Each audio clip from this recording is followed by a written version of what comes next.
Engagement तो थोड़े दिन पहला मैनू इस ढंग नाल लैके गए मेरी सिस्टर तो ये कहते भी तू तो नहीं देखना, हो सकता उन्हें देखना हो। तो मैं मम्मी डैडी ने एक ही शुरू तो कहा भी अपने हिसाब नाल जो तुहानूं ठीक लगदा कर लो, पर मैनू लामा नहीं देना। कोई परिवार जोड़न लई कोई जां जे होर इन्ने कोर्स हुंदे ते विआह तो पहलां कोई इन्हां दा भी कोई रिफ्रैशल कोर्स होना चाहिदा। इन्हां बारे मैं एक गल कहूँगी कि असीं पति पत्नी तो ही ज़्यादा चंगे दोस्त हाँ। वो कहन लगे मैनू कहते देख आदमी किसी की गल नहीं मानता, ये लगता ही आ कि घर वाली की मानता वा। कहते जिथे किते उन्हें लगता ना भी ये मन लैनी चाहिए उत्थे वो मन लेंदा।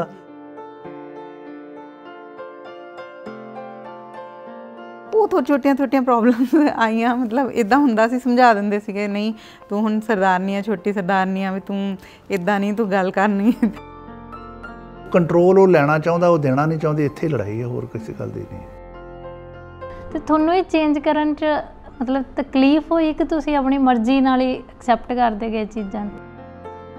ते ना तुहाडे घरों किसी ने आउणा, ना तुसीं किते जा सकदे हो, ते किते ना किते ਉਹ ਉੱਥੇ ਚੀਜ਼ ਉਦੋਂ ਪੈਂਦੀ ਸੀ, ਬੜਾ ਔਖੇ ਹੋਈਦਾ ਉਦੋਂ, ਪਰ ਅਸੀਂ ਕਿਸੇ ਨੂੰ ਕਹਿ ਨਹੀਂ ਸਕਦੇ ਉਦੋਂ।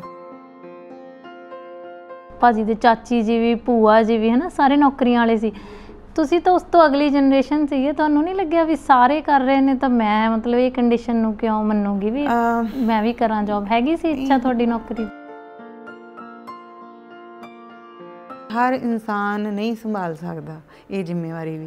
तो मेरे दादी जी ने आखना कि जिदे घर मिट्टी आती है ना वो घर बड़ा कर्मा वाला हुंदा। कि हर परिवार दी जिथे लड़की ने विआही जाना ना जी, लड़की दी कोई मर्जी नहीं है। ये मैनूं सुन के हैरानी हुई। मैं इन्हों कई बार हसदी हुंदी हाँ कि अगों नहीं तुसीं एक्सपैक्ट कर सकते, तो कहते नहीं नहीं तू एवें कहनी है, तू वेखी सही है भी मेरी नूं भी बना के प्लै करेगी। मैं कहा चलो परमात्मा करे इदां होए। हुण तुसीं इस घर चों जाके दूजे घर च जांदे जी, उन्हां दा की कल्चर है? जे वो घर सुत्ते नहीं उठते तो तुसीं जाके उन्हां नूं 5 वजे उठाउणा शुरू कर दोगे तो नैचुरली आ के वो तुहानूं इस इनू तुसीं ये भी कह सकते हो कि असीं इंडियन हाँ तो वो अमेरिकन के हिसाब नाल तो वो ये सोचते पे, पर जिहड़े कल्चर च असीं हाँ लड़की नूं एडजस्ट करना पैंदा है। जदों तुहाडी कोई वेशी इहो जी होवे कि मेरे लिए इस तरह करे जां इस तरह करे, तो जदों वो नहीं पूरी हुंदी फिर उदों ही तुहानूं तकलीफ हुंदी है। इदा नॉर्मल गल हुई भी बेटी नूं काम आउणा चाहिए, अगले घर जाना, तो उन्होंने मैनूं उस वेले टोकता कि तेरी ने अगले घर जाना होएगा, मेरी ने अपने घर जाना। ये लंबा समा मैडम ज्यों ज्यों ज्यों दौर अल्टीमेटली फिर बच्चे जो अपने चले जाते हैं तो मियाँ बीबी रह जाते दोवें। तो मेरे माँ बाप को भी उस दिन पता चलेगा इस गल का जी मैं तुहाडे नाल शेयर करना, इन्हों भी नहीं पता, उन्होंने भी नहीं पता।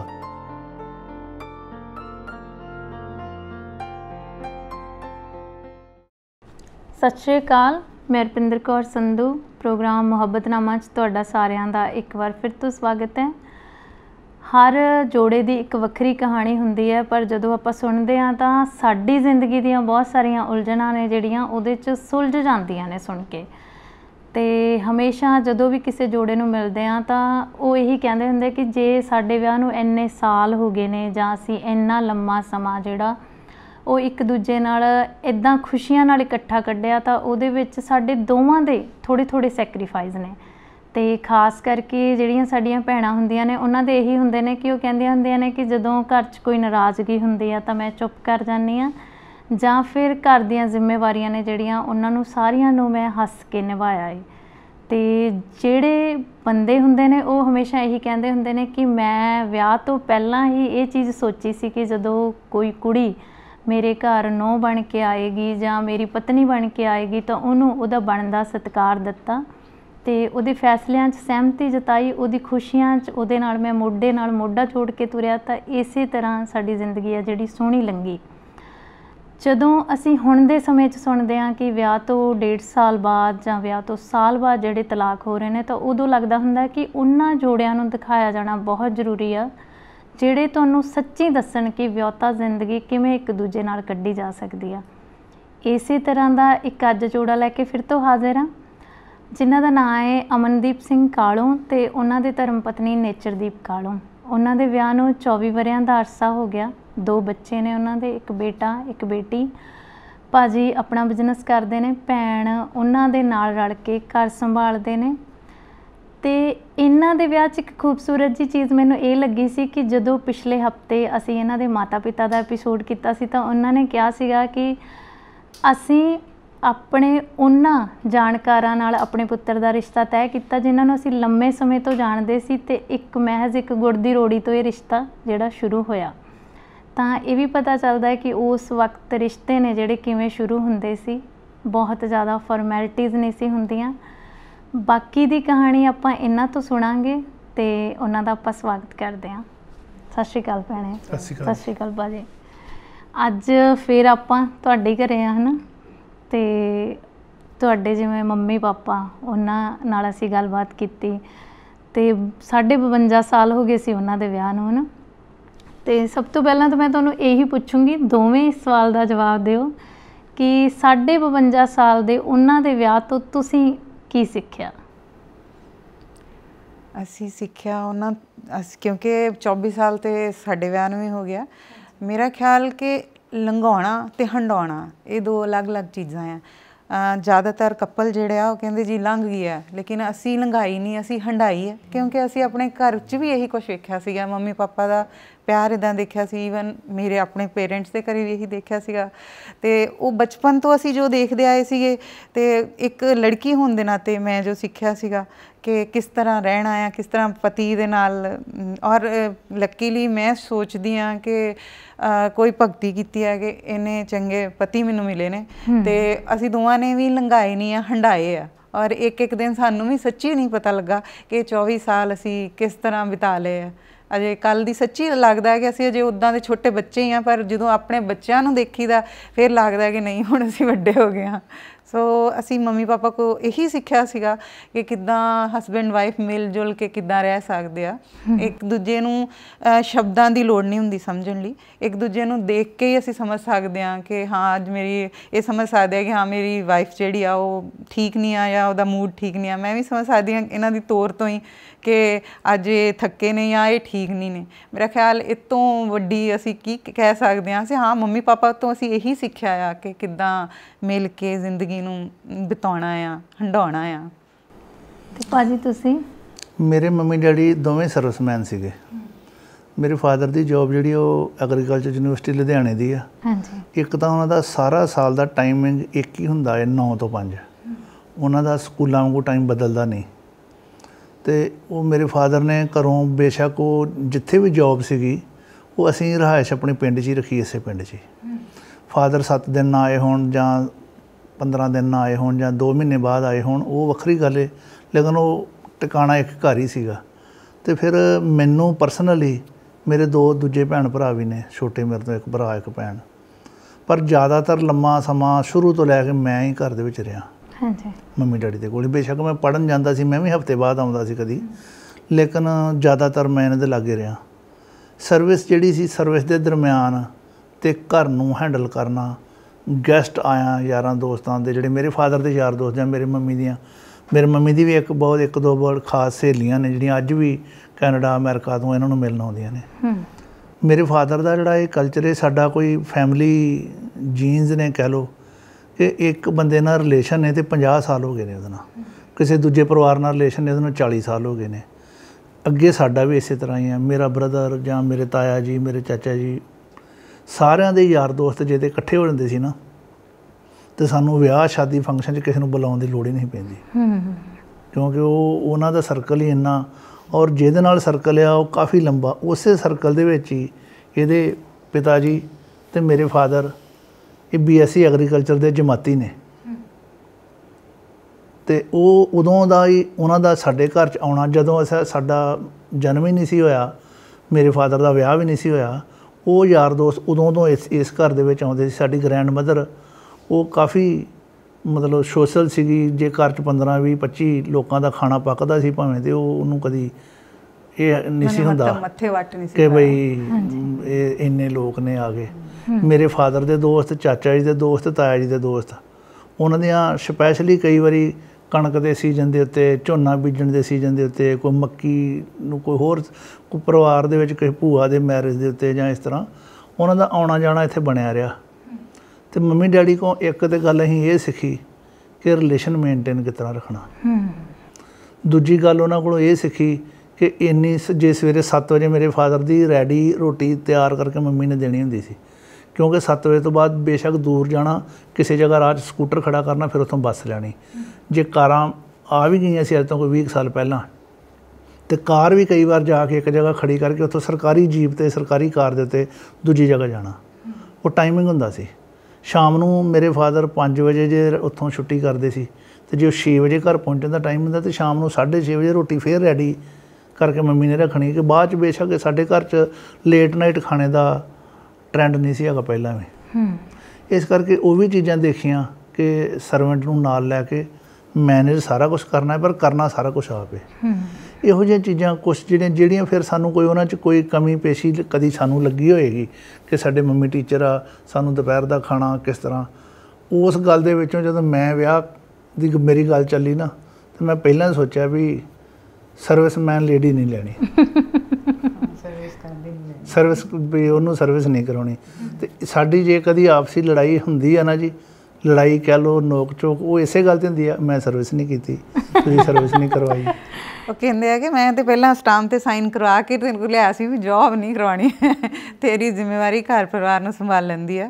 ਐਕਚੁਅਲੀ ਸੱਚੀ ਗੱਲ ਇਹ ਆ ਕਿ ਜਿਹੜੀ ਸੱਚੀ ਗੱਲ ਆ, ਕਿਉਂਕਿ ਮੰਮਾ ਮਦਰ ਇਨ ਲੋ ਉਹ ਸਰਵਿਸ ਕਰਦੇ ਸੀਗੇ, ਔਰ ਚਾਚੀ ਜੀ ਦਾਦੀ ਜੀ ਦਾਦਾ ਜੀ ਫਾਰਮ ਹਾਊਸ 'ਤੇ ਸਾਡੇ ਉੱਥੇ ਘਰੇ, ਅਤੇ ਸਾਰੇ ਪ੍ਰਾਹੁਣੇ ਜਿਹੜੇ ਭੂਆ ਜੀ ਹੁਣੀ ਆਉਣੇ, ਜਿੰਨੇ ਵੀ ਆਉਣੇ, ਅਤੇ ਦਾਦੀ ਜੀ ਹੁਣਾਂ ਕੋਲ ਉੱਧਰ ਆਉਣਾ, ਅਤੇ ਇਹਨਾਂ ਨੂੰ ਬੜਾ ਸ਼ੌਂਕ ਹੁੰਦਾ ਸੀ ਵੀ ਇੱਧਰ ਵੀ ਆਉਣ, ਵੀ ਮੇਰੇ ਘਰ ਇੱਧਰ ਵੀ ਰੌਣਕ ਲੱਗਣੀ ਚਾਹੀਦੀ ਆ। ਸੋ ਇਹਨਾਂ ਦੇ ਕਿਤੇ ਨਾ ਕਿਤੇ ਮਨ 'ਚ ਸੀਗਾ ਕਿ ਨਹੀਂ, ਜੇ ਮੇਰੀ ਵਾਈਫ ਜੌਬ ਕਰੇਗੀ ਤੇ ਫਿਰ ਯਕੀਨਨ ਜਿਹੜੇ ਰਿਲੇਟਿਵ ਉਹ ਸੋਚਣਗੇ ਵੀ ਇਸ ਵੇਲੇ ਤੇ ਜਾਣਾ ਨਹੀਂ, ਤਾਲਾ ਲੱਗਾ ਹੋਊਗਾ, ਜਾਂ ਘਰੇ ਜਾਂ ਛੁੱਟੀ ਵਾਲੇ ਦਿਨ ਜਾਓ, ਜਾਂ ਉਹ ਥੱਕੀ ਆਈ ਆ।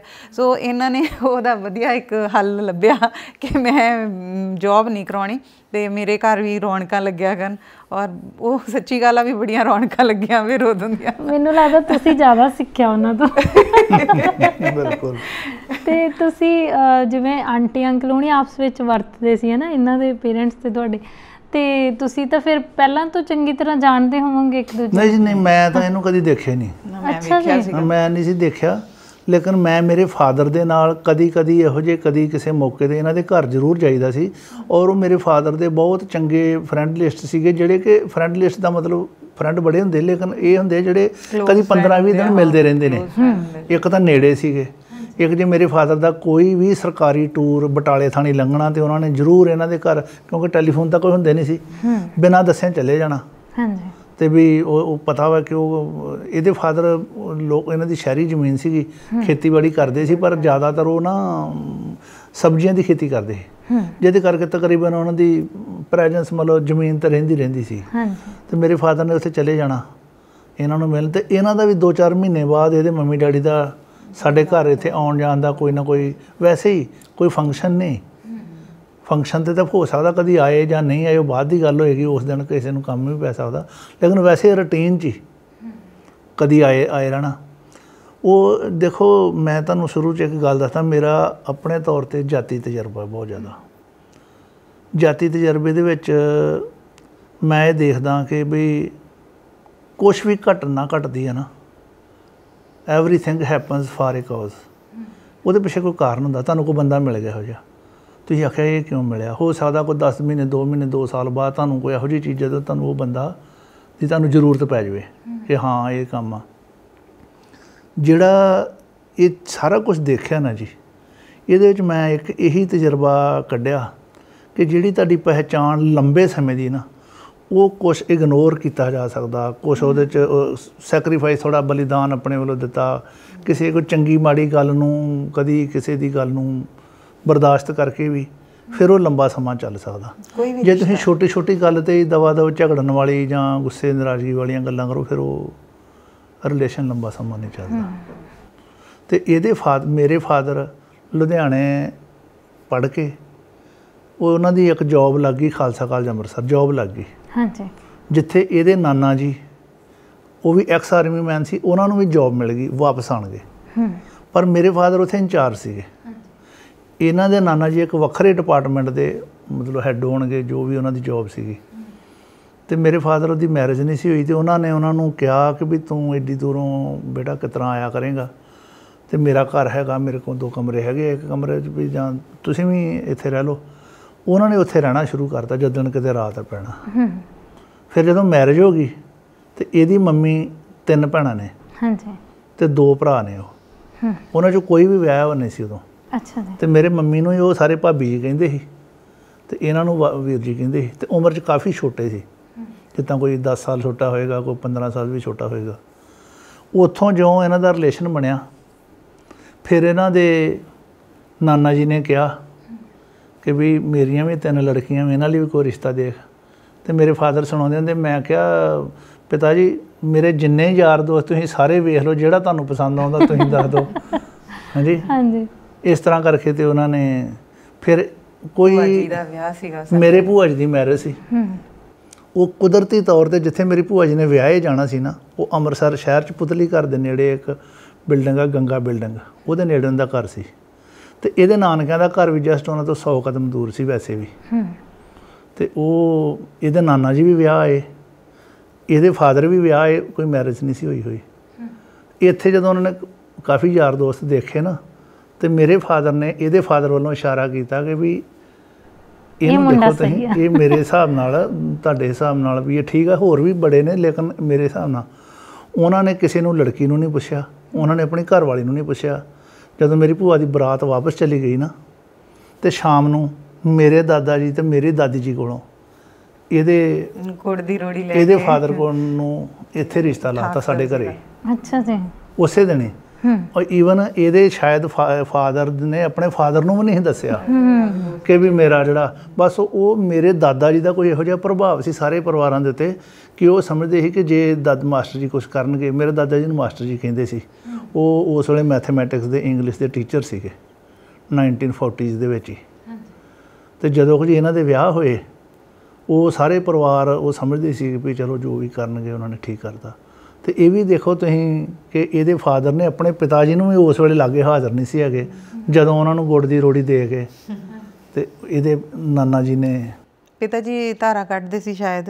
ਭੈਣ ਮਤਲਬ ਇਹਨਾਂ ਦੇ ਜਦੋਂ ਇਹਨਾਂ ਦੀ ਭੂਆ ਜੀ ਦਾ ਵਿਆਹ ਸੀ, ਉਹਦੀ ਡਿਊਟੀ ਲਾ ਦਿੰਦੀ ਸੀ। ਉਦੋਂ ਬਹੁਤ ਵਧੀਆ ਸੀਗਾ ਸਿਸਟਮ ਵੈਸੇ, ਕਿ ਦੋਸਤ ਜਿਹੜੇ ਸੀਗੇ, ਹੁਣ ਵੀ ਵੈਸੇ ਇਦਾਂ ਹੀ ਆ ਦੋਸਤਾਂ 'ਚ ਤੇ ਹਨਾ, ਤੇ ਉਹਨਾਂ ਦੀ ਡਿਊਟੀ ਲੱਗ ਗਈ ਵੀ ਧਾਰਾਂ ਤੂੰ ਕੱਢਣੀ ਆਇਆ। ਤੇ ਪਿਤਾ ਜੀ ਧਾਰਾਂ ਕੱਢਦੇ ਸੀਗੇ, ਤੇ ਮੇਰੇ ਨਾਨਾ ਜੀ ਨੇ ਦੇਖਿਆ ਉਹਨਾਂ ਨੂੰ, ਤੇ ਉਹ ਕਹਿੰਦੇ ਵੀ ਜੇ ਮੁੰਡਾ ਕੰਮ ਕਰ ਲੈਂਦਾ ਤੇ ਫਿਰ ਮੇਰੀ ਧੀ ਨੂੰ ਖੁਸ਼ ਹੀ ਰੱਖੇਗਾ। ਦੇਖੋ ਪਹਿਲਾਂ ਉਦਾਂ ਵੀ ਕਿੰਨਾ ਵਧੀਆ ਹੁੰਦਾ ਸੀ ਕਿ ਜਿਵੇਂ ਤੁਸੀਂ ਕਿਹਾ ਵੀ ਤੁਹਾਡੇ ਦਾਦਾ ਜੀ ਦੀ ਗੱਲ ਹੀ ਉਹਨਾਂ ਨੇ ਮੰਨ ਲਈ। ਹੁਣ ਕੋਈ ਆਪਦੇ ਰਿਸ਼ਤੇਦਾਰ ਦੀ ਗੱਲ ਮੰਨ ਕੇ ਵੀ ਰਿਸ਼ਤਾ ਨਹੀਂ ਕਰਦਾ, ਹੈ ਨਾ। ਅਸਲ 'ਚ ਓਲਾ ਬਹੁਤ ਆ ਨਾ, ਹੁਣ ਅਸੀਂ ਲੋਕ ਸੱਚਾਈ ਵੀ ਨਹੀਂ ਦੱਸਦੇ, ਔਰ ਸਾਨੂੰ ਕੁਝ ਬੱਚਿਆਂ ਦਾ ਪਤਾ ਵੀ ਨਹੀਂ ਆ ਕਿ ਅੱਜ ਕੱਲ੍ਹ ਜੋ ਚੱਲ ਰਿਹਾ ਹੈ ਚੱਲਣ, ਉਹਦੇ ਕਰਕੇ। ਤੇ ਤੁਹਾਡਾ ਫਿਰ ਰਿਸ਼ਤਾ ਕਿਵੇਂ, ਜਦੋਂ ਮਤਲਬ ਤੁਹਾਡੇ ਪੇਰੈਂਟਸ ਨੇ ਇਹਨਾਂ ਬਾਰੇ ਤੁਹਾਨੂੰ ਕਿਹਾ ਜਾਂ ਤੁਸੀਂ ਕਿਹਾ ਵੀ ਇੱਥੇ ਆਪਾਂ ਰਿਸ਼ਤਾ ਕਰ ਲਈਏ? ਨਹੀਂ, ਮੈਂ ਐਕਚੁਅਲੀ ਜਦੋਂ ਦਾ ਮੈਂ ਨਾ ਜੀ, ਮੈਂ ਦੱਸਦਾ ਕਿ ਮੈਂ ਤਕਰੀਬਨ 9ਵੀਂ 10ਵੀਂ ਕਲਾਸ 'ਚ ਨਾ, ਜਦੋਂ 8ਵੀਂ ਦੇ ਵਿੱਚ ਹੀ ਹੋਵਾਂਗਾ ਨਾ ਜੀ, ਤੇ ਪੂਰੇ ਘਰ ਦਾ ਚਾਰਜ, ਭਾਵੇਂ ਦਾਦਾ ਜੀ ਦਾ, ਘਰ ਦਾ ਕੁਛ ਨਾ ਕੁਛ ਮੇਰੇ ਤੇ ਨਾ ਇਹਨਾਂ ਨੇ ਜਿੱਦਾਂ ਜਾਂ ਮੈਨੂੰ ਟ੍ਰੇਨਡ ਕਰਦੇ ਸੀ, ਮੈਨੂੰ ਕੋਈ ਨਾ ਕੋਈ ਇਹਨਾਂ ਨੇ ਜ਼ਿੰਮੇਵਾਰੀਆਂ ਇਹੋ ਜਿਹੀਆਂ ਦਿੱਤੀਆਂ ਹੋਈਆਂ ਸੀ ਕਿ ਕਾਫੀ ਸਾਰਾ ਵੱਡਾ ਘਰ ਦਾ ਸਿਸਟਮ ਜਿਹੜਾ ਨਾ ਉਦੋਂ ਹੀ 8ਵੀਂ 9ਵੀਂ 'ਚ ਮੇਰੇ ਕੋਲ ਸੀ। ਮੰਨ ਲਓ ਜੇ ਫਸਲ ਵੇਚਣੀ ਆ, ਫਸਲ ਦਾ ਕੁਛ ਵੀ, ਈਵਨ ਸ਼ੈਲਰ ਦੇ ਵਿੱਚ ਸਾਡਾ ਰਾਈਸ ਮਿਲ ਸੀਗੀ, ਰਾਈਸ ਮਿਲ 'ਤੇ ਕੋਈ ਕੰਮ ਇਹੋ ਜਿਹੇ ਕਰਨੇ ਆ ਜਾਂ ਕਰਾਉਣੇ ਆ, ਤਾਂ ਮੇਰੀ ਡਿਊਟੀ ਲੱਗ ਜਾਂਦੀ ਸੀ ਵੀ ਅੱਜ ਅਸੀਂ ਇੱਥੇ ਨਹੀਂ ਆ ਗਏ, ਤੂੰ ਅੱਜ ਉੱਥੇ ਜਾ ਕੇ। ਅਤੇ ਮੈਂ ਮੈਰਿਜ ਦੇ ਬਾਰੇ ਕਦੀ ਨਹੀਂ ਸੋਚਿਆ। ਪਹਿਲੀ ਗੱਲ, ਮੈਂ ਸਰਵਿਸ ਦੇ ਲਈ ਅਪਲਾਈ ਨਹੀਂ ਕੀਤਾ। ਕਈ ਗੱਲਾਂ ਹੁੰਦੀਆਂ ਕਿ ਸਰਵਿਸ ਮਿਲੀ ਨਹੀਂ, ਹੁਣ ਕੀ ਕਰੀਏ, ਚਲੋ ਹੁਣ ਕੋਈ ਦੁਕਾਨ ਖੋਲ੍ਹ ਲੈਂਦੇ ਹਾਂ। ਮੈਂ ਪਹਿਲਾਂ ਹੀ ਕਿਹਾ ਸੀ ਮੈਂ ਸਰਵਿਸ ਕਰਨੀ ਨਹੀਂ, ਮੈਂ ਬਿਜ਼ਨਸ ਕਰਨਾ ਵਾ। ਮੇਰੇ ਫਾਦਰ ਨੇ ਬੜਾ ਜ਼ੋਰ ਲਿਆ, B.Ed ਕਰ ਲਓ, ਆਪਣਾ ਸਕੂਲ ਆ ਸਾਡੇ ਪਿੰਡ, ਤੈਨੂੰ ਇੱਥੇ ਟੀਚਰ ਲੱਗ ਦਿਓ ਹੋਰ। ਮੈਂ ਕਿਹਾ ਮੈਂ ਸਰਵਿਸ ਕਰਨੀ ਨਹੀਂ, ਫਿਰ B.Ed ਦਾ ਮਤਲਬ ਨਹੀਂ ਕੋਈ। ਅਤੇ ਮੈਂ ਮਤਲਬ ਸਰਵਿਸ ਕਰਨੀ ਨਹੀਂ, ਬਿਜ਼ਨਸ ਕਰਨਾ ਵਾ। ਬਿਜ਼ਨਸ ਕਿਸ ਢੰਗ ਦਾ ਕਰਨਾ, ਉਹਦੇ 'ਚ ਜ਼ਰੂਰ ਮੈਨੂੰ ਕੋਈ ਨਾ ਕੋਈ ਗਾਈਡੈਂਸ ਲੈਣੀ ਪਈ, ਕੀ ਕਰੀਏ, ਕਿਸ ਤਰ੍ਹਾਂ ਕਰੀਏ, ਕਿੱਥੇ ਜਾਈਏ। ਮੈਂ 95 ਦੇ ਵਿੱਚ ਸਿੰਗਾਪੁਰ ਗਿਆ ਫਸਟ ਟਾਈਮ, ਸਿਰਫ ਬਿਜ਼ਨਸ ਦੇਖਣ ਲਈ। ਮੇਰੇ ਇੱਥੋਂ ਵਾਲੇ ਲੋਕ ਅਤੇ ਜਿਨ੍ਹਾਂ ਕੋਲ ਮੈਂ ਗਿਆ ਸੀ, ਉਹ ਸਮਝਦੇ ਸੀ ਵੀ ਇਹ ਸਰਵਿਸ ਕਰੇਗਾ, ਕਿੰਨੇ ਕੁ ਦਿਨ ਨਾ ਕਰੇਗਾ, 2 ਦਿਨ ਨਾ ਕਰੇਗਾ, 15 ਦਿਨ ਨਾ ਕਰੇਗਾ, 16ਵੇਂ ਦਿਨ 'ਤੇ ਕਰਨੀ ਪੈਣੀ। ਪਰ ਮੈਂ 1 ਮਹੀਨਾ ਸਿੰਗਾਪੁਰ 'ਚ ਘੁੰਮ ਕੇ ਕੋਈ ਬਿਜ਼ਨਸ ਉੱਥੋਂ ਲੈ ਕੇ ਮੈਂ ਵਾਪਸ ਆ ਗਿਆ। ਮੈਂ ਰਿਹਾ ਨਹੀਂ ਉੱਥੇ।